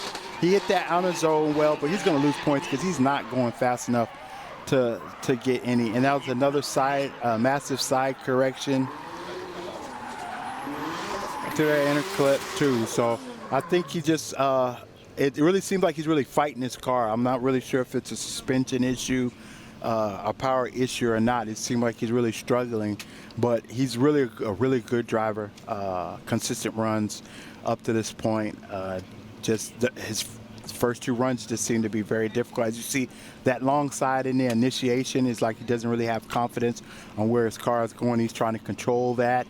He didn't really kick it out there right there. So from my point of view, he might be having engine issues. It just doesn't seem like he's got enough oomph to throw the car around like he wants to. He's like struggling to make the links. He's using the side to actually connect. I don't know if that initial line was just too much for him to correct for. This isn't one of the higher horsepower cars in the series, and it's not particularly wide or anything else. So he's doing more correcting than actual drifting. So I don't really see him getting a high score in that particular one. So, all right, now my partner over here says that she thinks he's going to get kind of a lower score. Not taking anything away from his driving skills. It's just it wasn't a good run. Line 20, 17 for angle. Style, he still got 25 for style, so it's not too bad. So he's got a 62. So I really think he's fighting this car. Hopefully the third run he'll be able to put some big books on there, or they can get the car worked out. But at this particular point, it's not going good. Saito Daigo coming up, and he has got to get a better run than he did last time, because that wasn't a Daigo run. We all know that Daigo is a super aggressive driver. He's like very throttle friendly. I mean, this guy is in the gas. He wasn't having any problem with his car earlier, so let's see if he can get a bigger, higher points, and I know he will. All right, so he initiated a lot more aggressive this time, and he really stayed on traction through there, so there wasn't any slop coming through to that kickback. So let's see if he can ride the outer zone. Okay, now he hit the outer zone and did not go out of the outer zone this time. So this guy's coming for blood. He said, you guys gave me 69 last time. I ain't playing no games. And he hit the inner clip that time, even though he did come into the zebra. He did cross the line a little bit. But I guarantee that is at least in the 80s. I don't think that was a 90s run, but I think at least in the 80s. So we'll see. That first run was just uncharacteristic for him. It just seemed like he was just a little off his beat, especially when he hit that outer zone. He came in a little too spicy and went beyond the diameter. I think he actually had 2 or 3 wheels off, so he lost major points there. But this particular time, or should I say this run, he came in hot. He stayed right on that line. That is the line that the judges want to see. He was a throttle the entire time. He came through this kickback right here. Bam. He hit his touch and go right here. Clap. The flip back. Booyaka. Stayed in that. He hit the entire zone right there. So he's going to get full points for that particular area. And he did hit that inner clip right here, even though he had a slight tire out. And even if he got deducted for stalls, that was a solid enough run that you can pretty much expect to see him going into the finals. So we got 27, 28, 33. Those are the scores we expect to see from Daigo. He got 88. Okay, that's hot like feet. So that's a good score from him. So now he's set. No worries. Now, hopefully, a lot of the other guys that have only gotten 60s and early 70s be able to pull out and get their points in this qualifying run. All these drivers are capable of 80s, 90s runs. So hopefully we'll be able to see some higher scores from some of the other guys that were struggling so far. They've got a little bit of time to get their stuff together and get back in rhythm. But that's how sports go. Sometimes you're just not in your zone. So, okay, so Demir is coming in hot. Very aggressive in the initiation. No slop. Throttled into aggressive. There was a slight correction right there, but that should still be fine. He's going into that. He hit the entire zone, and he's got the full outer zone is taken care of. So he's going to get high points for that. The touch and go, even though he came in a little too close, he actually breached and actually came inside the white line. He's going to lose a little bit of that, and he's going to lose a few points for that inner clip. He didn't spin out at the end. For this particular race, if you go past the finish line and you spin out or do something course out completely, then you get an incomplete. So the drivers know that, so he tried to hold it on at the end. You can't just get too crazy with it. So here we go. Yes, see, as you can see, he filled that out perfectly. He went deep, and that's the line that they were told to do during the drivers meeting. He hit this outer zone right here, and he hit it through the entire. So the longer you're in that zone, the more points. And I definitely think he's going to get max points for that particular area right there. The outer clip was taken care of, even though he went, and I'm actually impressed that he made that entire last outer zone like that. I couldn't tell if he braked to slow down a little bit to correct, to get to that last sweep due to the angle I'm at. If he didn't brake, then I expect that he got an 80s, definitely 80s score. And there it is, line 24, angle 30, style 38. So wow, he just got slung right up there with Habino. Okay, all right, so he's the top of this heat in his particular qualifying heat. That was a great run. I'm thoroughly impressed. So Vorobiev, Fedor, Vorobiev, Fedor. Oh, okay, which means sparrow. That's another Gregory Franklin fun fact for the people. And my assistant hooks me up with all the translations and what it means. That's actually the sparrow guy. And feast your eyes on Russia. This is a Lada. There are a billion Ladas over here, and that's probably the fastest one. And I love this car. All right, so you come through the respect lane. Going to come around this corner, at which point they are allowed to go full throttle now. He's allowed to initiate full throttle, and the drift initiation at those two pylons. He came in hot, the trunk is rattling. The initiation was great. He missed that zone right there, unfortunately. Let's see how he does the outer zone. Okay, he had one. It appeared that he had one tire. He might lose some points, but he definitely is going to get a good score from the angle judge. He hit that entire zone. Okay. There was some braking, correction, and a whole lot of silliness at the end. So it was a great run, but of course, got out of rhythm at the end of that.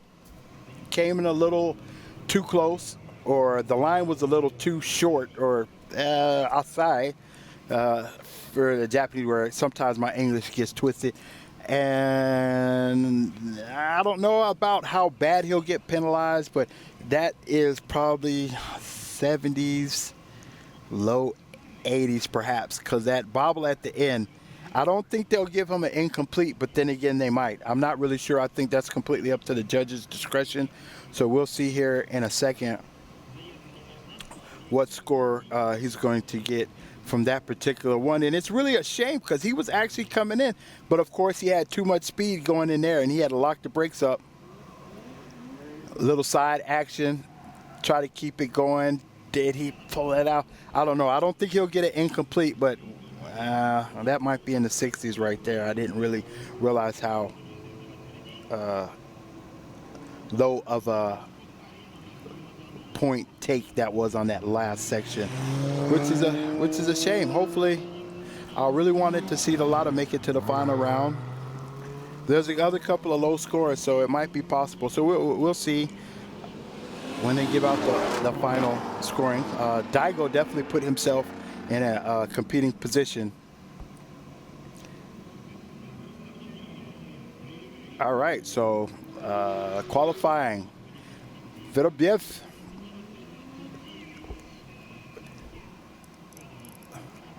$74. Okay, yeah. So he got a low score there. So I don't know if he's going to make it to the last round or not. But still respect to him. He's a great pilot. They call him pilots over here. He's a great drift pilot and quite capable of actually winning the competition. Fortunately, a little out of rhythm, or might have been a car issue. Of course, he's underpowered due to running with the blown turbine. At least it wasn't a Smokey Joe. But still, you could tell it definitely a difference in the way he was driving today as compared to the way he was driving yesterday. All right, so we've got Abramov Boris, the BMW E46. This car is actually very powerful and it's very quick. It's a very torquey build, and you'll see when he actually comes out of the line. During the initiation, he was struggling a little bit today in the early practices, so hopefully we'll be able to see like really high point runs. So this is him in round one, coming around the pylons, coming in around the pylon when it comes, and he initiated. Okay, that was a decent initiation. He kind of held it out too long and some correction right there. So he's going to hit with style, but he did manage to hit the zones he's supposed to. And he completely missed the outer zone. So, yeah, he's going to have to do better in his next runs. Let's see if he can just pull it out, find his rhythm, and no. So halfway through that, he lost his rhythm completely, ended up having a bad run. He does have another opportunity to come back. This is the first time out. And if any of you fellas out there that are drifters, whether you're pro, semi-pro, grassroots, or whatever, you guys know that first time you come out, it's going to go really good or it's going to go really bad. There it is. Yeah, he got an incomplete for that. That's unfortunate. Hopefully, we'll see on his next run if he does better. Of course, we've got Vladimir Tifton. Tifton. I always say that wrong. I'm sorry. Tifton. Yeah, I got a kinda. So, all right, I got a thumbs up from Elisa with the kinda. And he's one of the regulars. He's one of the superstars. This Gorgie's brother.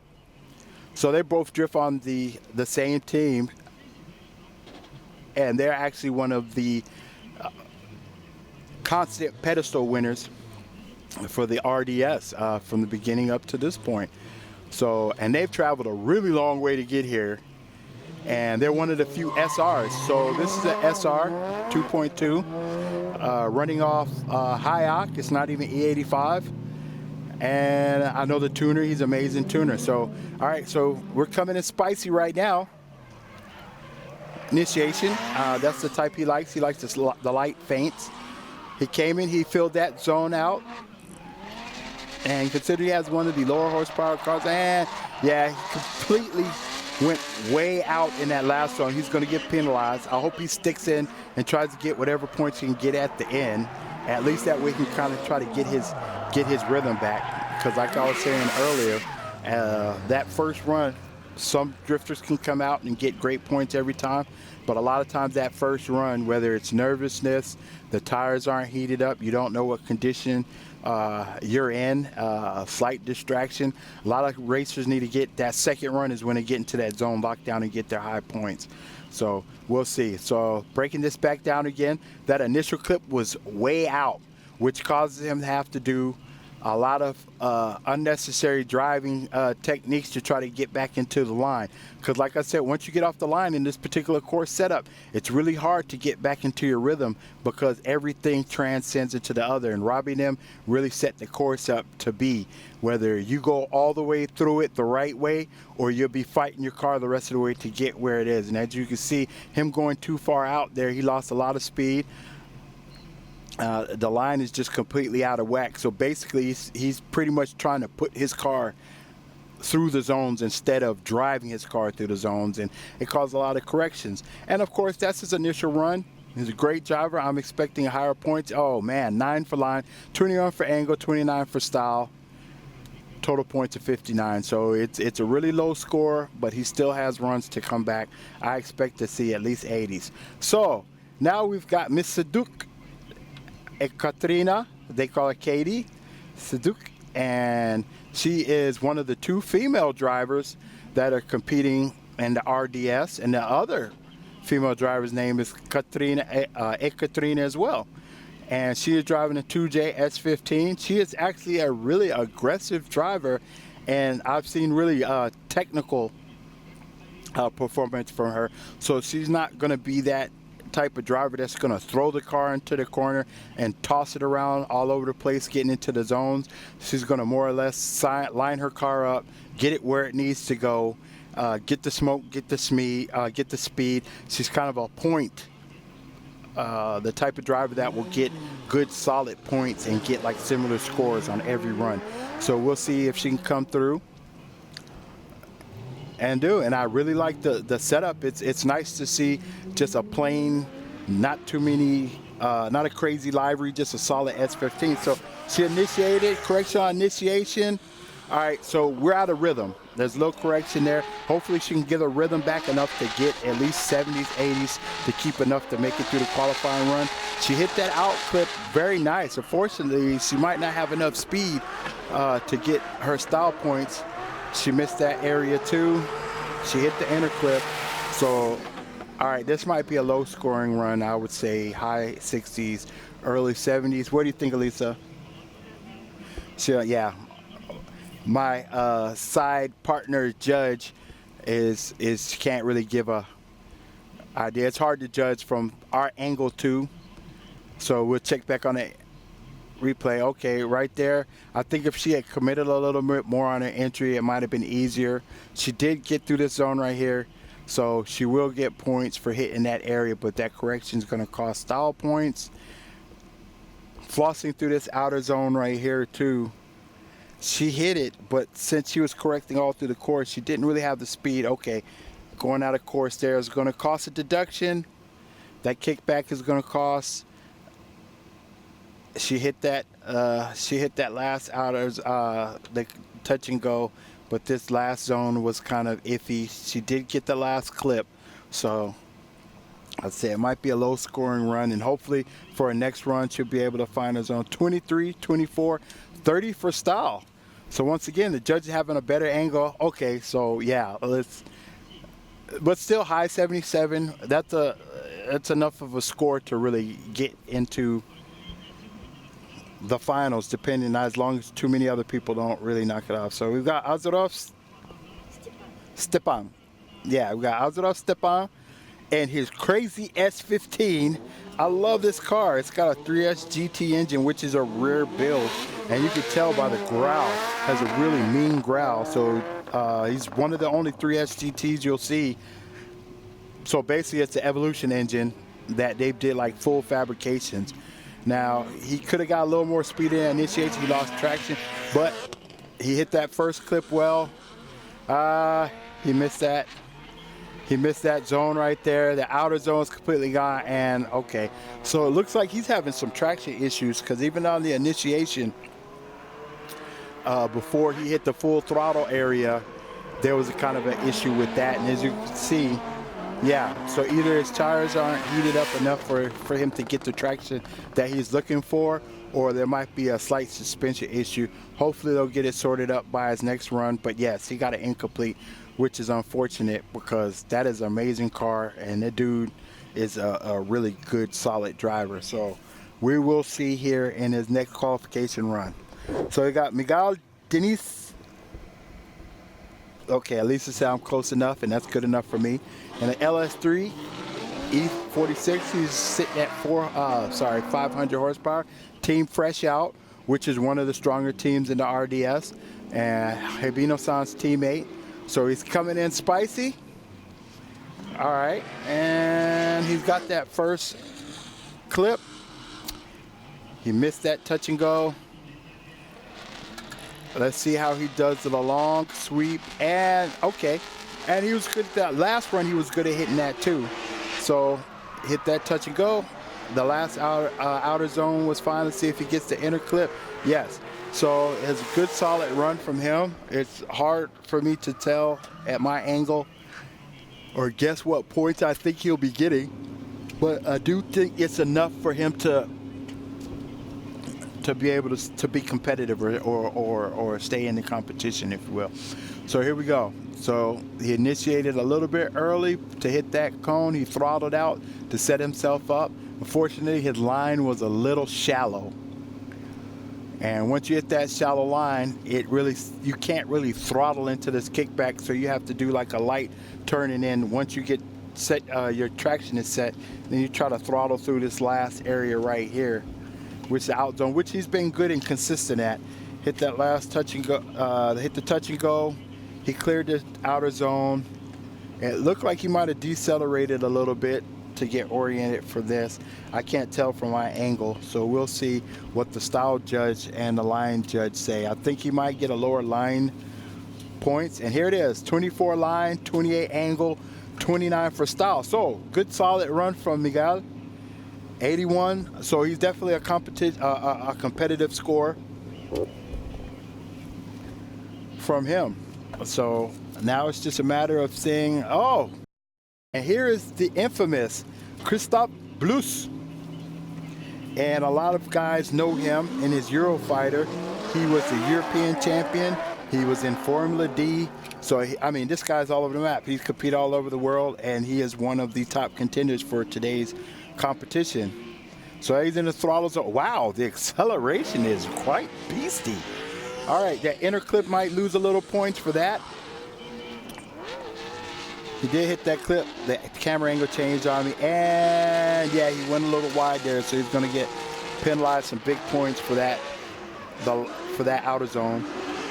Come here, he was a little deep in that too, so he might get penalized, but he got this inner clip here, and he didn't decelerate during that last kickback. So we shall see exactly what point or what score he's going to get in this particular run right here. Of course, he has other opportunity to make more points in this next run. As you see right here, he was a little wide on that initiation, or the initiation clip.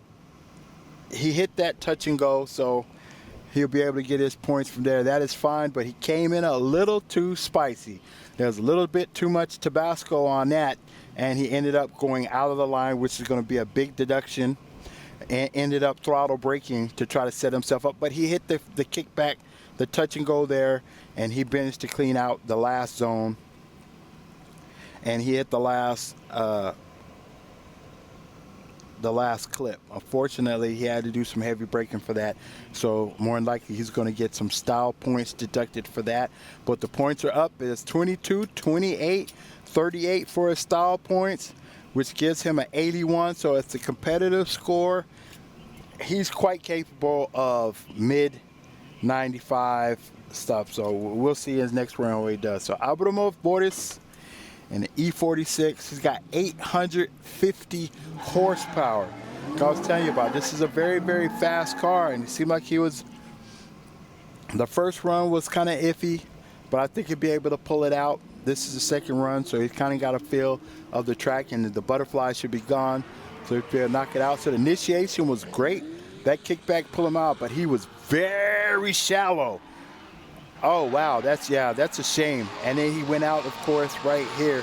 So, yes, this is definitely going to be a low-scoring run because we are not allowed to go out of those lines, out of the long white line outside of the out zone. And, wow, okay, so that's going to be an incomplete for him. And it's a shame. He's just having some trouble finding his rhythm, getting into the zone today. I don't know if it's a car issue. It looks like the car is actually as fast as it normally is. So either he's not enough traction, too much traction, or he's just not being able to find his particular niche. It's just like anything else. Your niche can be lost easily. I mean, not your niche, but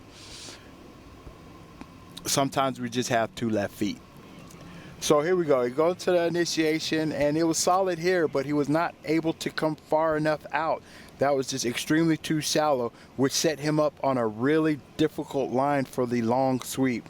And he had no choice but to go out the course because he wasn't able to get his angle initiated fast enough to be able to dig in and throttle his way and keep his proximity, keep close proximity to that line without going out.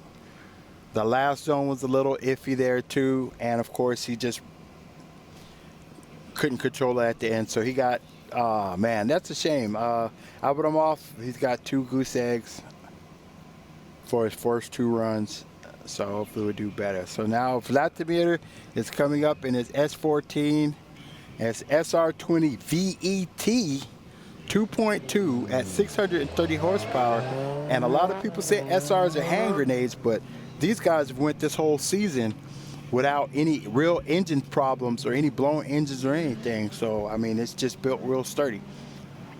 So here we go. So we have, it's not an aggressive initiation. That initial clip was a little iffy.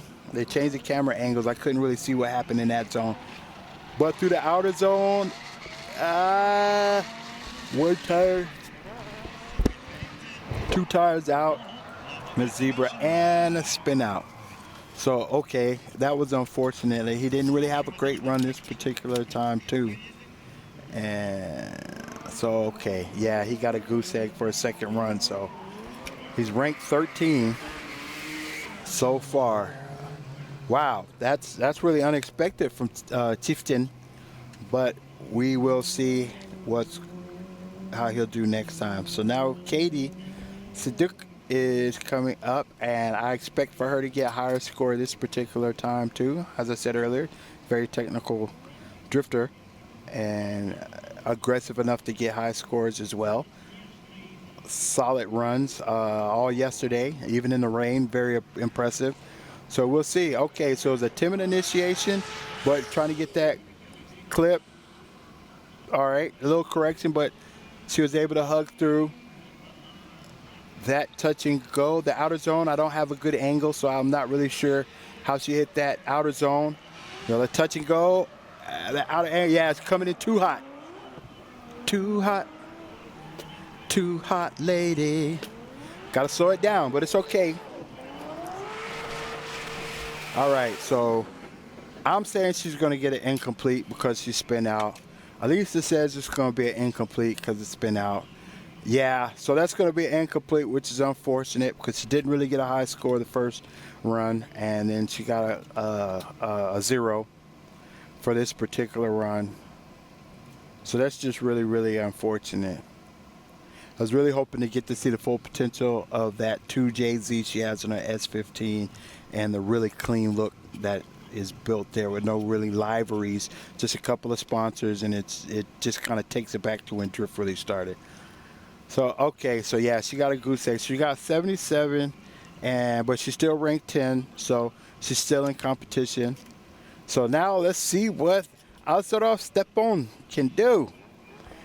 I've seen him get really high scores, and like I said, he's got a very original build with the 3S GTE or Lancer Evolution for Evolution engine. For any of you guys that aren't really know what the different engines are. And so, okay, so he started his initiation. He came in well. I think he might have got on the throttle a little bit too early, of course, which set him up for a bad line. And there's a bad line, and yes, I'm not sure if it's a traction issue or the engine is running really, really fine. It's just, he's just really missing all the cues and the points that really need to focus on. And he wasn't having the trouble earlier, so I don't know if it's a car issue or he's just not being able to find his song to sing to. But nonetheless, another great driver, and I'm glad to see him drift, but unfortunately he got a 0 for both of his first 2 runs, which is unfortunate. I really wanted to see him make it to the next round. And as it looks now, it might not happen. So, okay, so now we've got, sorry, little sneeze action. We got Dennis ready for his next run, Mr. Miguel. And they're about to get the starter line is about to get set up here in a second. So if you guys hold on for 1 second. It's always funny for me to watch these drift events that I live in Japan, and all the drifting I see is in Japan. Just seems like everybody's steering wheel is on the wrong side. But I guess that's just me. I'm pretty sure a lot of the people that live in Japan, a lot of the Japanese racers understand what I'm talking about.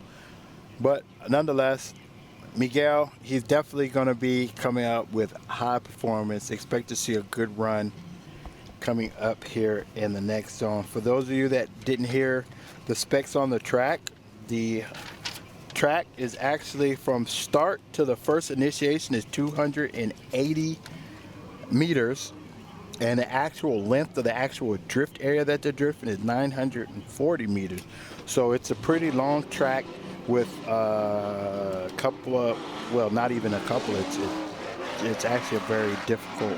You can still get speed, but it's hard to hit all the lines up and still get a really high speed at the end. So you have to really plan each step. And usually when you get out of whack once, you're pretty out of whack at all. So he came in a little too hot, but he won't get penalized for that angle in the initial, because you only get penalized in tandems for that. It's fine as long as he maintains his speed. He has one tire off, okay, maybe two off of that out clip. He hit the last outer zone. He's going to get this in clip. So I think he should get a decent zone, decent score right there. He might lose some style points for I'm sorry, correction. He might lose some line points for his rear tire going off of line. As you can see, all right, so here we go. He initiated. I'm not really sure if it was intentional from that much angle, but he was able to pull it out. It might have been this, but slight correction right here in that one area. All right, now he's going to come into the outer zone. And that's where he's going to lose some points from the line judge because he actually crossed that line. They don't want you on that zebra past the white line. He did hit that touch and go, and he was able to pull most of the last out of zone. I don't know if they're going to give him points for that or not because from my angle, I can't tell if he clipped it or he didn't hit it at all. So it'll be a few seconds, but once we get the score, I think it might have been a lower score for this particular run. 16, 24, 31. So he still got his style points for his aggressive line. So 71. So it's not really the greatest score, but that 81 is going to keep him kicking and alive. So he's ranked 7 overall. So now the infamous, the notorious Christophe Blus. And I am definitely excited to see this particular run. I love the Eurofighter. I think it is one of the best body styles that I've seen, or even like the full setup I've seen. It's one of my favorite BMW styles, and he's one of my favorite drivers that actually drive that format. So that was actually an interesting initiation. I'm not sure if he's going to get high style points or low style points because it was cool. It's completely up to the judge. He's filling out all the lines perfectly. Last touch and go. Coming in there. No deceleration. Got on the throttle earlier. That's what the judges want to see on that last sweep. Coming out of that outer zone. He hit the outer zone very well. So I think it's going to be a high score so far. So his first run wasn't really that spectacular, but we'll check the replay in case we miss anything. As you can see, it was almost a rear entry or a backy, as a lot of people call it. There was a little correction there, but he was able to hit that zone. This kickback right here, he was able to fill out the outer zone. I mean, he completely filled it, so that's always the line that they want to take. I just can't tell if he actually went out of the zone or not, as far as went too far or too deep.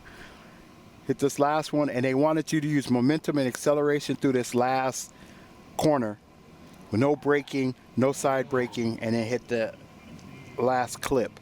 And he actually was able to connect all of that. So he gave a visually pleasing and a technically sound and fast run. As you see the slow motion. Hi, Mr. Blues. And so that was a great run. And I love them rims, by the way. Car's looking good. So that was more of the runs that we expected from him. So now we're going to see what points he got from that last run. 26, 28, 33. Yes, so that was a high power run from him. 87, which is going to put him in the 4th rank. Christophe Blus with another amazing performance. And you should see more from him in the next round. And here is a legend in Russia right here. It's Georgy Tiftin. And he has won probably more than anybody else here. One of the few with the SR, and it's 820 horsepower, I believe, was the stats for that. But it's a 2.3 running off E85 SR20, and him and his brother are the only 2 SR20s in this event. And he's hasn't blown it once this year, and even last year they just had a drop sleeve. So their mechanic in their backup system is putting together amazing high power SRs that's pretty much proving a lot of the doubters wrong. That's a 4 banger that's going to hang on, you know. So expect to see high points from him. Nothing less than mid 80s. If he jumps well into the 90s, that's to be expected. He's come over to FIA competition and that they had in Odaiba, and he came the 2 years consecutive and gave a amazing performance. Made it all the way to the top rounds. He was a champion. He's always neck to neck with Arcady, which is the R34. Skyline with 1,200 horsepower, who those two guys are just back and forth with competition winning. So here we go. There it is. He came in with your inner clip. He hit his first clip. That was a nice entry. He filled out the lines, and this guy is like one of the most technical drivers in the ring. Of course, he kind of floated past that black line, so he's going to lose some style points in that area, but he filled out this last zone, and let's see if he's going to get this inner clip. Yes, okay, so he got the last clip. So he's going to lose some style points, not style points, he's going to lose some line points, definitely, but style points and his angle should get him enough to be able to give him a competitive score. I'm looking at the low 80s, low to mid 80s. And we'll see. Okay, so here's a playback. As you can see, he's filling out all the zones with minimal corrections. It's just basically just throttle, momentum, and using the roll of the car to either to go forward or slow the car down, which is a sign that your line is set up. Because if you take a perfect line, then you don't have to fight the car or try to throw the car into areas. You just actually just drive it and just set it. Settle or let the car flow into where it's going. It's just you're not fighting the car basically, and that's what the judges want, and he gave a good performance. So we're going to see what scores he got at 22, 29, 33. So it's a mediocre points. 84, okay, like I said, mid 85. That's mid 80s, which is what he's capable of. If he hadn't went out that outer zone, he would have definitely got a higher score. So now we've got Anton Sforvinsky.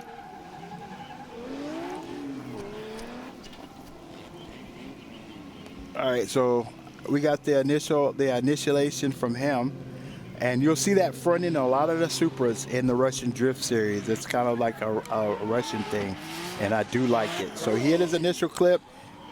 A little too bit angle, but he was able to pull himself back out and still be able to maintain speed. He could be going faster through here, and he's probably going to lose some stall points. But as far as the line judge, okay, that was a correction there. But okay, yeah. Now he went out of the green. He's going to get docked all kind of points. I don't think they're going to give him an incomplete. He is going to get some sort of score, but it is definitely not enough to keep him into this tournament. So we'll see here. Un momento, por favor. What's going on here? Or as my Japanese counterparts say, chotomate kudasai. Out this piece. So okay, so you can see he had to actually slow down his initiation, which too much angle, which he was able to fill out that zone, but you can see he didn't have enough, or didn't have the right amount of speed to be able to comfortably get into this outer zone right here. At the angle I'm at right now, I can't tell you how he really did in this particular zone right here, but he did hit this touch and go, and when he tried to fill out this last zone, he came in a little too hot. His angle, he shifted, weight transfer was a little too late, and it caused him to get bled out a little wide. Now I give him props for holding on to the drift and not getting a goose egg, but he's definitely not going to have a high scoring score, and they might actually give him a goose egg for going that far off the track. We'll see here in a second. Okay, all right. Wow, he still managed to get a relatively usable score, so it's a 78 for him. Like I said, the judges have full view of everything, so their final score is going to be definitely the professional opinion. I'm watching it just like y'all is. All right, so here we go. Golovna Alexei.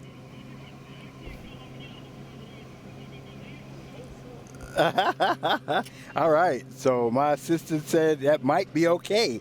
So there it is, and I apologize for brutalizing any names for the competition. I'm still learning Russian, so we're getting together as we're growing together, if you will. All right, so he has started his actual first run, and we'll see where, okay, came in a little, okay, there was aggressive entry. It could be going a little faster, but he's holding on to the lines that he needs to be to fill that last zone out. He might have missed that last area. The touch and go is done. The last zone, he's a little deep. He's probably going to lose a little points for going off. And there was a little deceleration through the last sweep. So we will see here how much of a loss or how many points he'll get deducted. All right, so we go through this inner.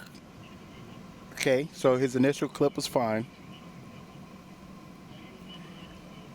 This outer zone here. It's hard to tell. I can't really tell how many points would be deducted. The angles that I'm watching this run at would just happen to be all the perfect angles for me not to be able to see where his car placement is. Though he did have decent angle all the way through, I do think he's going to get banged up by the line judge and the angle judge. Style judge, it's hard to tell for me which way the style judge is going to go, because it wasn't like an ugly run. So we'll see here. Oh, wow. Wow. Okay. So like I said, I didn't really have a good view on what was going on, and the judges came through with an 80. So he got a decent run right there, and he's quite capable of getting higher. So we'll see how his runs formulate in his next time around the track. All right, so I love this S13 flat black Mr. Fedorov. He is out of Vladivostok, and this is running the VQ30D TT, sitting at 540 horsepower, which is very conservative for the R35.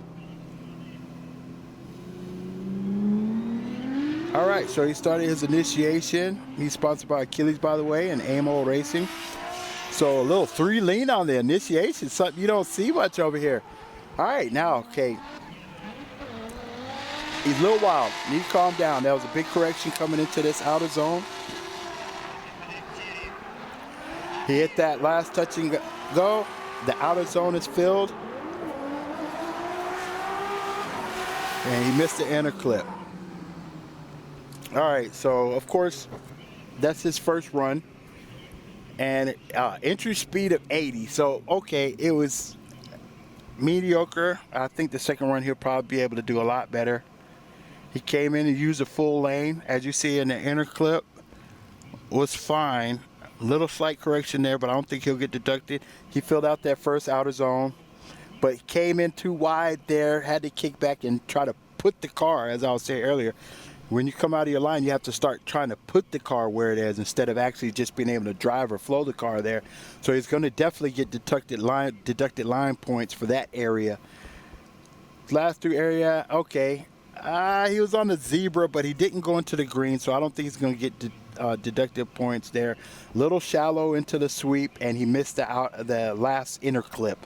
So that's definitely going to cost him a little bit. So my assistant thinks that he's going to get a low score.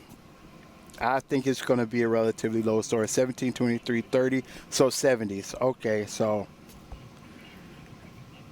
as expected for that run, but we expect higher scores from him. So now we're going to Shikov Nikita and his FT Hachiroku, or FT86, as they would say in the English. You know, I speak American. And he comes around the respect zone and starts his initiation. All right, so he's pretty much a backy. It's putting him in a bad pace on the course, so his lines are going to be jacked. Now, this particular area right there, he did fill out that outer zone. And, yeah, he went over. He went into the danger zone, so he's going to get penalized for the long sweep.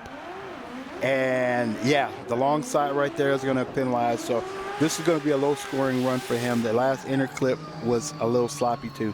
So we're going to see in this replay that's about to happen here in a second what went wrong with this particular run. As you can see, his entry speed was actually really good. He had the speed that he needed, but he came in a little too far. He missed the first clip, and that caused him to scrub unnecessary speed. He filled out this zone, but once again, he had to put his car into that zone instead of driving it in there or allowing it to flow in there. So that caused everything else to get out of whack. This outer zone right here, he went too far out. You're not allowed to cross the white line without being penalized. So he's going to get penalized for that. He missed the touch and go here. And yeah, came in way too spicy. Now I give him props for being able to get the car slowed down and be able to set his traction patch and drop the hammer and be able to bring it around even though he missed the last clap. So he's not going to get a goose egg, but I don't see him getting really any good points, at least not from the line judge. Style judge might help him out, not help him out, but the style judge might give him a good solid point run, but we'll see here in a minute. Yeah, line 10, angle 27, style, like I was saying earlier, 31. So he's got a total of 68 points. So he's ranked 16. He's going to have to get a better score if he wants to continue. Now, Noboychenko, Ekaterina, that's the other Katie. She's one of the other female drivers. There's two in this particular RBS event. She's also a model, by the way. Speaks really good English. Sorry about that. Speaks really good English. Nice person to talk to if you ever come to RDS. If you say hi to her, you'll definitely get a hi and a big smile back. She's actually a good driver. I think she's still new. So she's the type that's going to either get really high scores or she's going to die trying. So hopefully we'll get the good score here. She missed the outer zone right there. So of course there's going to be penalty for that. She stayed in the outer zone even though she's not going as fast as possible. But as far as the line judge, and there it is. The kickback was just a little too aggressive. I think she caught traction at the wrong spot and ended up spinning out. So unfortunately, she's going to get a 0, a goose egg for that particular run. But she has another time. And like I said, with her, even if she gets a goose egg, she either gets a really low score or she gets a really high score. So it's always interesting to watch her drift. And with more and more experience, she's one of the newer drivers. So more and more experience is going to come on. She's going to be able to get harder runs. So now we've got Gorgi Tifton and a 750 horsepower SR 2.3 VET rev machine. His mechanic was telling me, even though he has a large turbine, that he's reaching max boost at 4,500 RPM, and he has up to what, 10,000 RPM. So he's got like a 5,500 usable power band. So any of you guys that know about drifting, that is amazing numbers. So okay, so that is your typical Tifton initiation, hardcore, like quick draw McGraw. Filled out the zone. He's coming out of zone. He sees being more careful not to wash out into that white line. I didn't catch if he got that touch and go or not, but he filled that last outer zone out and he missed the inner clip. So there will be some deductions during this particular run, but I do believe that that was a solid enough run to give him a point to continue moving forward. As a matter of fact, I'm almost guaranteed. Now you see that aggressive initiation.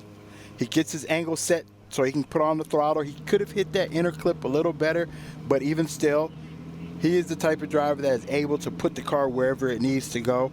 And you can see throttle, throttle, throttle, throttle. This guy accelerates everywhere. Coming through this long sweep right here. There you go. See, I don't know if they're going to give him points for that touch and go or not because he slightly missed it, but he filled that outer zone. It looked like slight deceleration right here, but I couldn't tell if it was brake deceleration. Did he half clutch? Did he clutch drop? Or Japanese, they call it clutch keter. If he cut the clutch just to allow the tires to catch. So he got really high scores. Okay, there we go. We got an 82. For the second run. He wasn't as good as his first run, but it's definitely enough to let him go into the next round, unless everybody else just starts busting up like amazing God scores. Here we go. So next coming up is Anton Svravinsky. I got the thumbs up. Yes. Alisa with the okay. And here we go with that RDS Russian front clip that you'll see on all the Supras in this competition. Okay, initiation did a little adjustment at the end, but I don't think he'll get penalized. Relatively filled out that zone right there. And the outer zone, yeah, he had to slow down to keep from going out. That was a bobble, so he might get some stall points. I don't think the line judge is going to bang him, but it just depends on what he's going to do now. That was a little far out. He went too far. He's going to get deducted for that. He didn't really cross the line, but it was sloppy is not the word for it. I do not mean to be derogatory in any way, form, or fashion. It was an unclean line, so I think he might get a lower style and line points, but angle-wise, I think he's going to get high score. So hopefully the angle points will be enough to keep him in a competitive stance and see if he can get a better score than his first run. But I think his first run might be the one that's going to keep him alive. So we'll see as he comes around this first, not the first, but the long sweep here.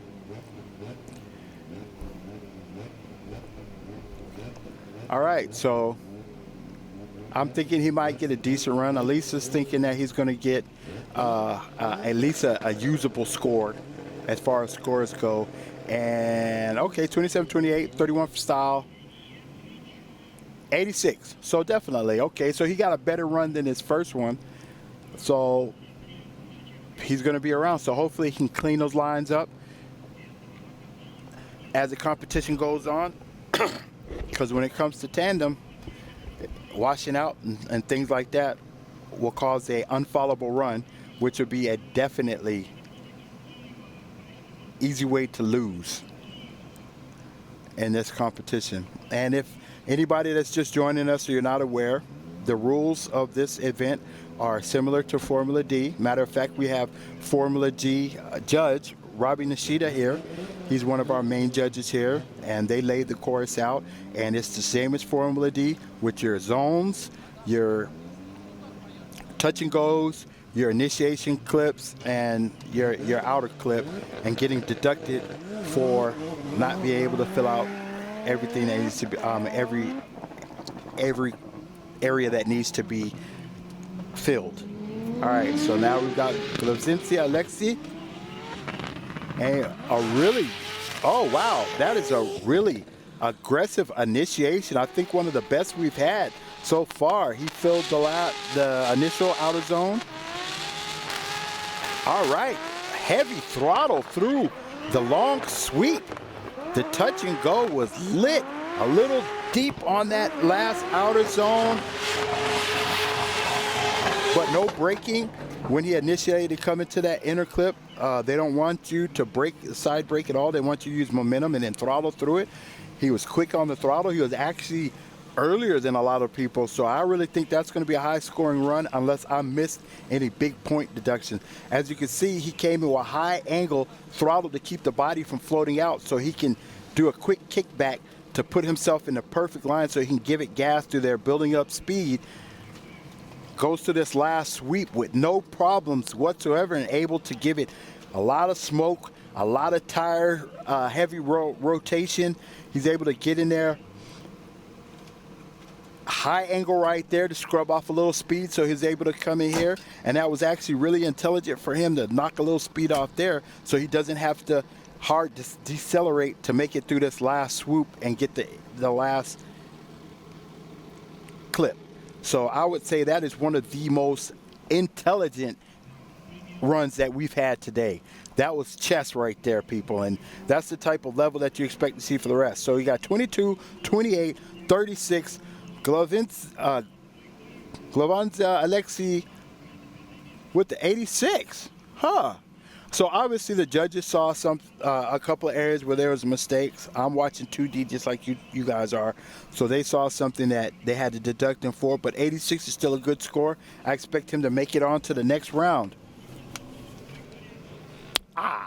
Sorry for talking to y'all so much, but that's what I'm here for. And I would like to thank everybody for joining us live from Nizhny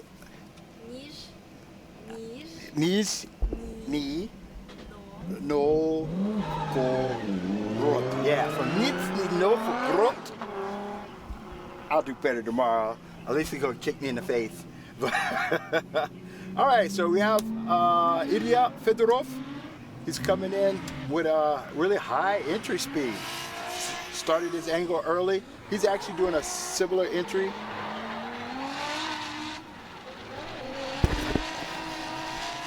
He's doing a similar entry as the previous driver. Unfortunately, due to camera angles, I couldn't really tell. Now, he's going to definitely get deducted for that. We'll do a better breakdown on the instant replay. But really aggressive. As you can see, the entry speed was 133 clicks, which was considerably faster than some of the 80s and 90s that we had earlier. So he come in like a bat out of heck, because I'm not trying to curse today. Actually throttled it, slowed the car down, changed his angle, got a good line, filled that outer zone. Set himself for a good line for this outer zone right here. Follow through. I can't tell. I don't have an upper angle to tell if he actually floated out of it or not, which he would have got penalized for. This outer zone was hit right here. He didn't go out of the lane, so that was good. Right here, he went into the green zone. Now, he's definitely going to get penalized for that. I can't tell if he broke, e-braked. He did a little at the end that definitely handbrake. So he's going to get some penalties, but it was a good solid run. 26, 24, 33. So even though he got a few penalties, he still got a solid, okay, so that was way better than his first run. It's an 83, putting him in 9th rank, which is pretty much going to guarantee him going to be able to move forward. So now we have Nikita Shkov from Moscow, which is the real home ground for the RDS Drift Series. And he is getting ready to start. Where are you from, Elisa? You're from Moscow too? Yeah, so I'm sitting here with a Moscow girl translating everything for me, and she's getting better scores than I am. So, all right, so we actually started. So he's going through the respect zone, as they call it. He's coming down. The entry speed was a different entry speed. I don't know if that was a mistake or he was going for big angle on that entry. The judges will know. 136 for entry speed, so that was pretty good. The outer zone, he's actually filling it. He actually crossed the line with one tire, so there might be a little penalty there. The touch and go is done. He hit the outer zone, but he's coming in way too spicy and had to slow down a little bit. Was actually a really good line for the end. Unfortunately, there might be some slight penalization because they don't want you braking and hand braking into that zone, and they actually want you to throttle as soon as possible. From my angle, it looked like there was some deceleration. It might not have been. Now, this actually looked like a mistake to me, but he has actually to be able to pull it out, so it's up to the style judge whether it's going to continue. But unfortunately, the big correction is going to cost him some points, not with the line judge, but with the style judge. And now he came in this outer zone full throttle. He filled this outer zone. I don't know if he crossed the line or not, which is going to be a decent penalization. But if he didn't, then I expect to get a decent score. Now, that last touch and go, he didn't really hit. And this meandering right here, it might cost him a decent amount of points. So it just depends on how much of a deduction that they get will give a final result on his actual final score. So 19, 28, 31. All right, so he got a 78. So, okay. So he did get hit, especially for that last, it wasn't a course out, but that last meander, if you will. So it's a good, solid driver, good, solid run. There's a couple of mistakes. Unfortunately, the mistakes were in big areas. So now we've got Katie. She's about to get busy. I'm calling on the gods of forecast to tell me that Katie is going to get a decent score this time because she is an awesome driver and her style is definitely one that will get her good scores. All right, so she initiated a little late, but she was able to hit that first zone. The big correction, shallow. I forecasted that one completely wrong. Once again, she got into the wrong line, like I was saying earlier about once your line is out of whack, it's really hard to get your rhythm back unless you're a really, really, really, really, really talented driver. And her rhythm was gone during the initiation, and it's unfortunate that she's not going to make it through. But there'll be other rounds, there'll be other episodes. You'll get to see her drift again. Like I said, I expect to see better runs out of her in the future. Once again, props to her for coming out as one of the newer drivers in this particular series. And unfortunately, yeah, just didn't have enough speed coming in, had to e-brake it, and she just tried to finish the drift so she can get some kind of points whatsoever, which was smart, instead of giving up and getting a goose egg, which doesn't help anything. So, ganbatta ne is Japanese for you did your best, and hopefully we'll get to see you in the next round. Well, not the next round, but the next series. And stuff. But okay, so she finished it, so I don't see it incomplete. So there we go. What is it? You don't know. I think, are they checking alignments? Okay. Yeah, so the final score came back 19-15. That she got a 29 from the style judge. So just hanging into the end did at least get her a 53 instead of a 0. Now, fortunately, she's ranked 20, so I don't see her making it to the top 16. But rank 20 is better than rank 32. So, okay, so now you got the guys doing the alignment checks. And here, a slight flip over to that. And, all right, so for everybody that's just joining us, I know it's an internet live feed, so people are in and out. This is this particular RDS GP competition. This particular round, or actually all the rounds actually, are going using the Formula D judging style. One of the main judges is actually a Formula D judge, Robbie Nishido, who blessed us with his presence all the way from Japan. We actually rode up here on the same plane, which is cool. I love talking to the guy. He's very knowledgeable. He used to be a Formula D drifter, so he definitely knows how to judge and get the courses set up and everything to be both technical and entertaining. And it's going to be really entertaining during the tandems. I expect to see nothing but happy goodness and wonderful happy time. So that being said, that's where the judges are. There's going to be the typical Formula D setup. So you have your inner clips, your outer zones, your touch and goes, and of course the final clip at the very end. And you get deducted if you don't fill out any of these areas. Your zones are basically what it is. The longer your car is in that zone, the more points you get. So if you've got, like, for example, a 50-meter zone, and you take your car 50 meters through it, you get the big points. And if you don't, then you get deducted, or should I say you initially start getting deducted for each area. And, well, that's basically it. The touch and go is a touch and go.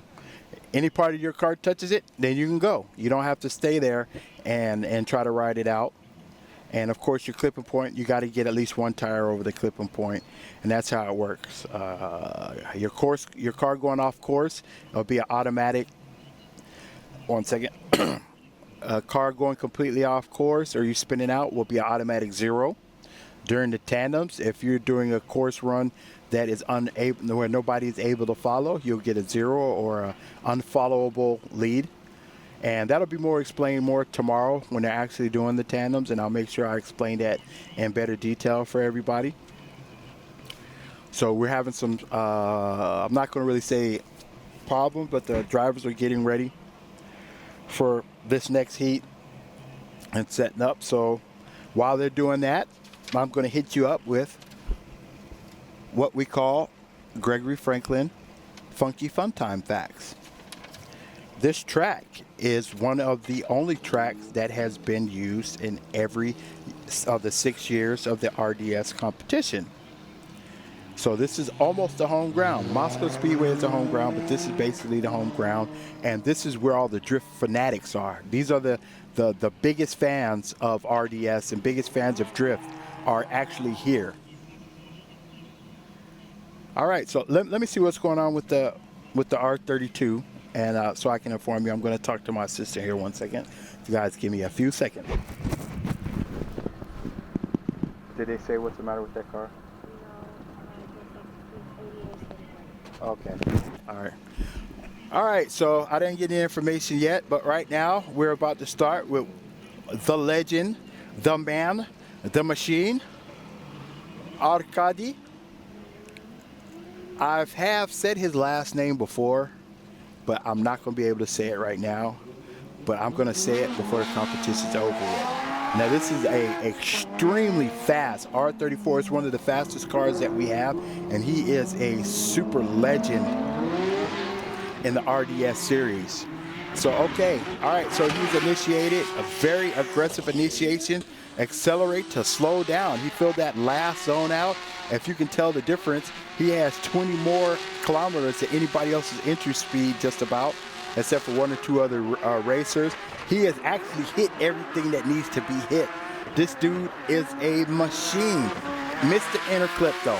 That last clip is going to cost him some line points, but his style is definitely going to be high style. He's going to get high angle points, so if there's any major deductions, it is definitely going to just be from the line judge. Now, I can't see his outer clip yet, but look at the traction that car is getting through each thing. And this guy is a master at weight transference. As you can tell, there's no slop, rarely any braking. He's just throttle, throttle, throttle, more throttle. They ask him, what are you doing? And he said, I'm going to give you just a little bit more throttle. And that's just how we're going to finish things off today. As you can see him filling every area of the track. So I'm definitely expecting a 90 in my own opinion. 23, 28, 37. A rum roll, please. Bam. 88. Okay, so the judges obviously saw something I didn't have an angle for, but he still got a really high score. And if you just look at his technique and his style, he is right up there with Daigo, Hibino-san, Christoph Bluss. He's actually was a winner at FIA in Odaiba in Japan. So the people here, they're just all these drivers are just completely beast mode if you haven't caught on. Yeah, so we have Umarov, Magomed, Omarov Megamed. And this is his first run in the Altezza. As you can see, he has a softer suspension setup similar to a lot of the Japanese style setups. High throttle, I'm not sure what speed points he's gonna get at this particular angle. You can see he had to get off the throttle there to keep from going off the track, so his initial line wasn't where he really needed to be to give a full accelerating drive through that particular point. But hey, still a solid run. Last enter, man, it's kind of hard to tell. I think he's going to get low points for this time. Can't be helped. As you see the initiation, and you see, as anybody that watches a lot of the Japanese style drifting, the softer suspension setups, just like Andrew Gray from Ebisu, the similar type. Actually, Andrew Gray is a little softer, but he's not really using his weight transference enough. So his traction, he's not able to set his rear end to dig in enough time, which is causing him to kind of drift off the track. So 21, 23, 30. All right, so he ranked 17 with a 74. Okay, so he got a low score for that particular one, but it's his first run. He might be able to pull it up.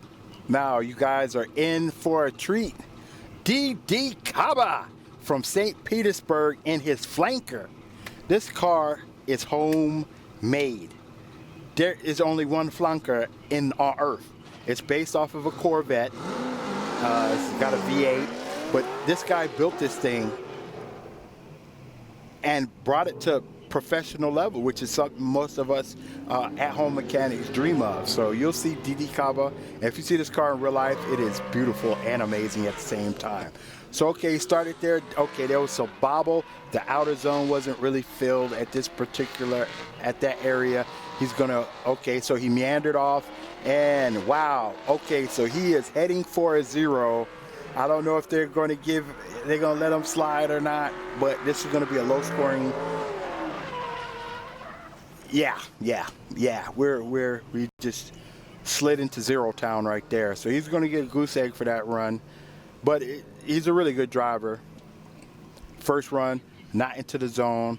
As you can see with the wild picture there, this guy is funny to talk to, but he is one of those people that love cars, loves everything about drifting, loves everything about racing. He's kind of a legend. Everybody knows DD Kaba.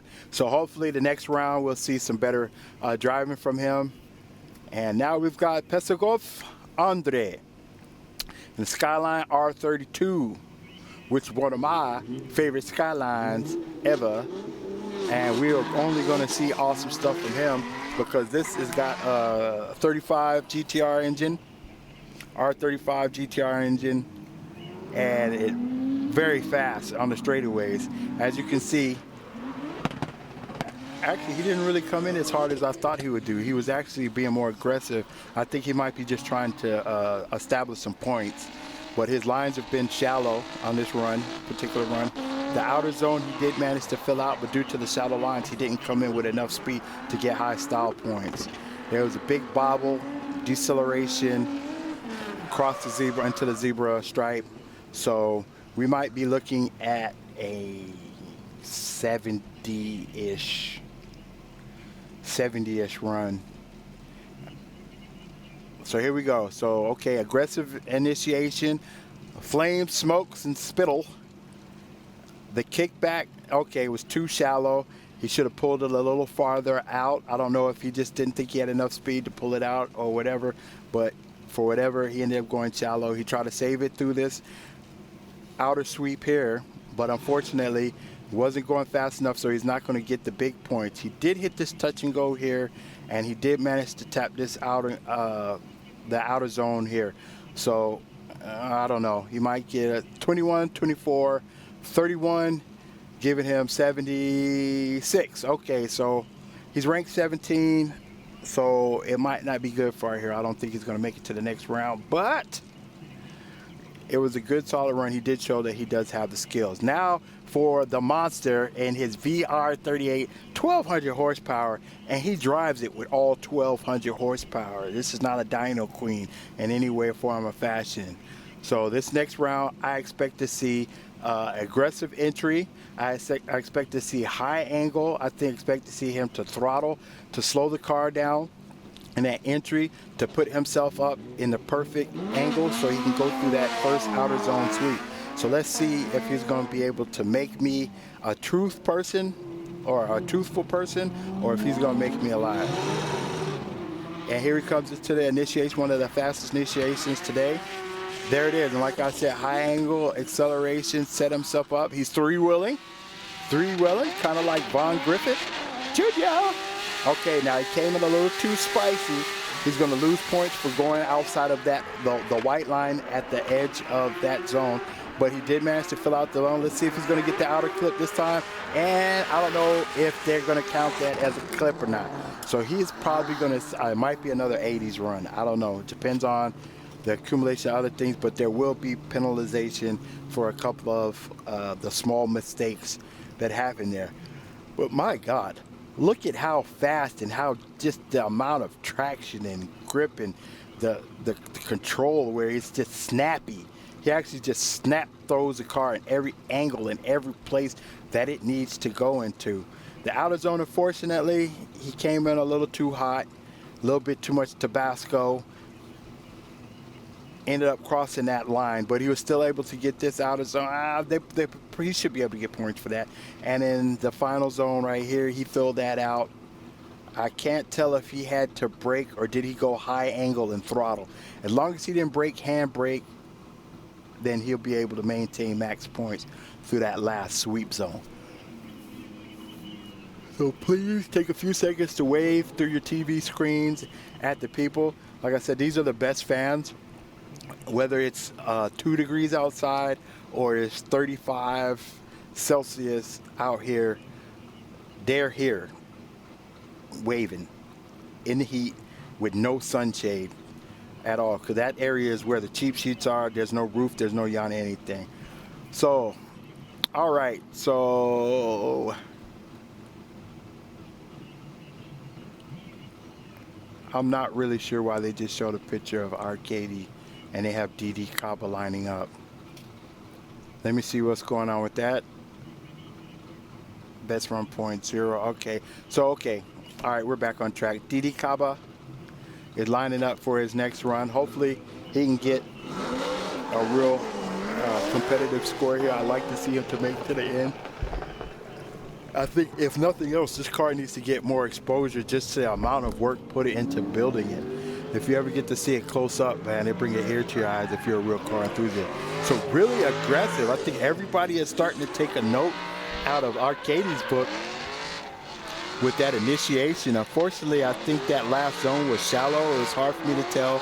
He came a little too hot, so he had to decelerate during the long sweep. That's going to cost him points. The touch and go was cool. The last outer zone was a little iffy. He might have gotten duck points, but it was a decent sound round. I think he might get early 80s, but it just depends on if the judges were able to see something that I didn't from their perspective. But it would be amazing if this particular car would get more publicity, if not just for the pure tech side of it. All right, so the inner clip, okay, there might be a little loss of points because he didn't really get in there like he should have. He didn't fill the outer zone out there, so that's going to cost him points. Yep, bad angle. The angle initiation was a little slow here, which is causing him to have to deaccelerate. So, okay, so there's, well, the 80s, 23, 24, 31. He got 78. Okay, so it's better than the goose egg. But, oh, wow, okay, so rank 15. So unless somebody gets, 2 people get scored and push him out, it looks like he might be able to make it to the next round. So Umurov Magomed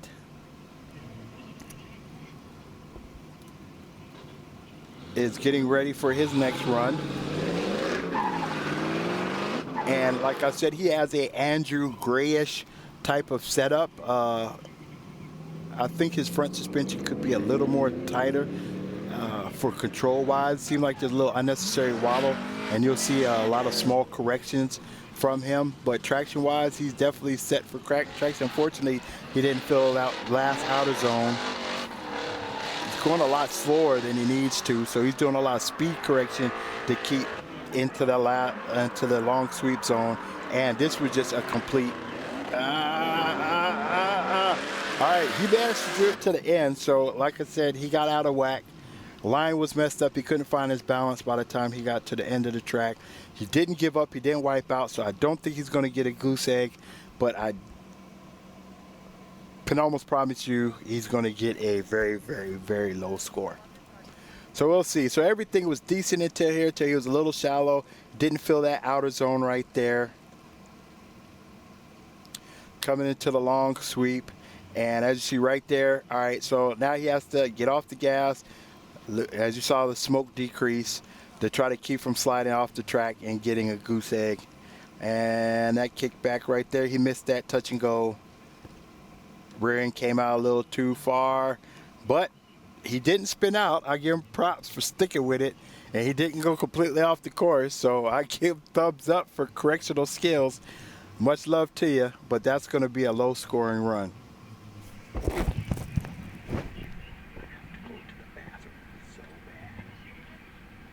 I need water so bad. So they're almost finished. I think this is the last one, and then I think we can go back. All right, so they're doing the pest test, and while we're the pit, not pit test, but they're doing the test under the spider pig. All right, so as we expected, he got a 68, which put him in 19. So that's probably going to knock him out of the top 16, unfortunately. But it was still a good run. Like I said, all these guys are really good. It's really difficult course. So, you know, even getting a 60 is still considered really good run, especially with a course that's 900 and something meters long when you're at a medium-sized course. So here you go, Pesakov, Andre. All right, so his initiation. Okay, he hit the first clip. He's coming in spicy hot. There it is. That's what I'm talking about. That's why I love drifting. And now he's coming into the long sweep. I think he might have crossed the line and might get penalized, but he hit this inner clip. He filled that one out. No deceleration. Got the last. He got the last inner clip. So it was a pretty good run. I don't know if there's a couple of areas that he might have got deductions for, but it was a good solid run. I think he should be all right. I'm actually impressed that he was only going 3 clicks slower than Arcady for his run. So, okay, that was a side initiation. I mean, there's correction, but that's not a deal breaker. I mean, that's what the side brake's for, right? Okay, I can't tell if he went off for the final run. So, okay. So my partner over here thinks that he's going to get a decent score. I'm pretty sure he's going to get a decent score. So we're going to think, I don't know. How much you say you got? So I think Elisa's right again with the state be able to maintain or stay in a competition type score. So 28, 24, 33 for style points was giving him a grand total of 85, which is a lot better than the 76, which is throwing him into 8th place, which is allowing him to stay and play, I believe.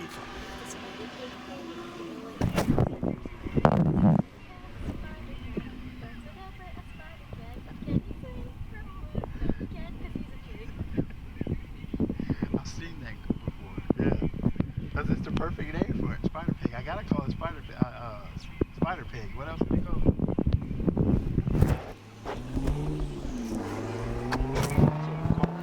Did you finish? All right, and I'd like to thank everybody for joining us in for the qualifications. As you can see, this is our top 8. It'll take me a while to say all these names, so just feast upon them and enjoy them. Yeah, there's no way I'd be able to say all these difficult names by the time the screen changes. So just check it out, see the scores, and this is our top 16. So the entire lineup are all beasts, especially for tandem. So I guarantee when we get into the finals tomorrow that there will be nothing but hardcore, like quick draw McGraw type drifting for your eyes, ears, lower thorax. What's other muscles in the body? Lisa, your quadriceps. Biceps. Yeah, biceps. The triceps. I forgot about the tricep. Your upper obliques. I don't even know what part that is, but I just had to say a big word. It is a muscle, obliques. So. All right, so it looks like the qualifications are finished and winding up. So we're going to go ahead and wind down the live feed for now. Thanks, everybody. All right, so we got an ad cut up. Thank y'all. Love y'all to death. Please stay tuned for the final and all the other live events that we have set up. And I'll be here. I wish I could see you guys, but I can't. I'd like to give response to your comments, but I can't. But I'm here in your thoughts and flesh. So love you to death, and take care, say no to drugs, and don't squish bugs. So, did it turn to already ad? Did I just cut off? Or?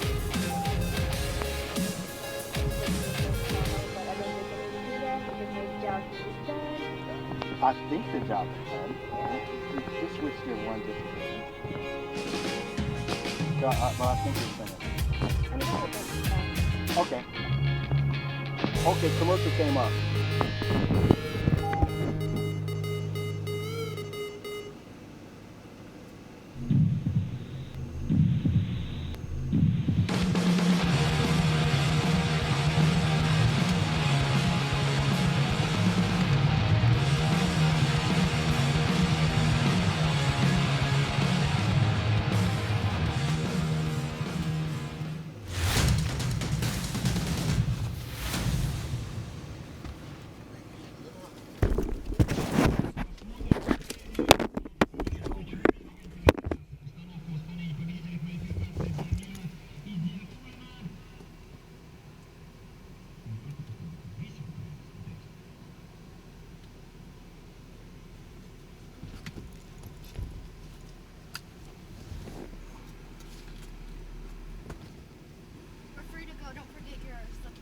Oh, thank you. I almost forgot.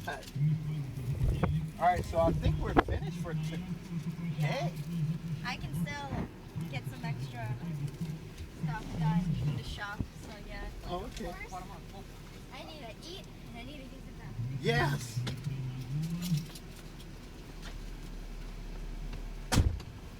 I got a bad leg, so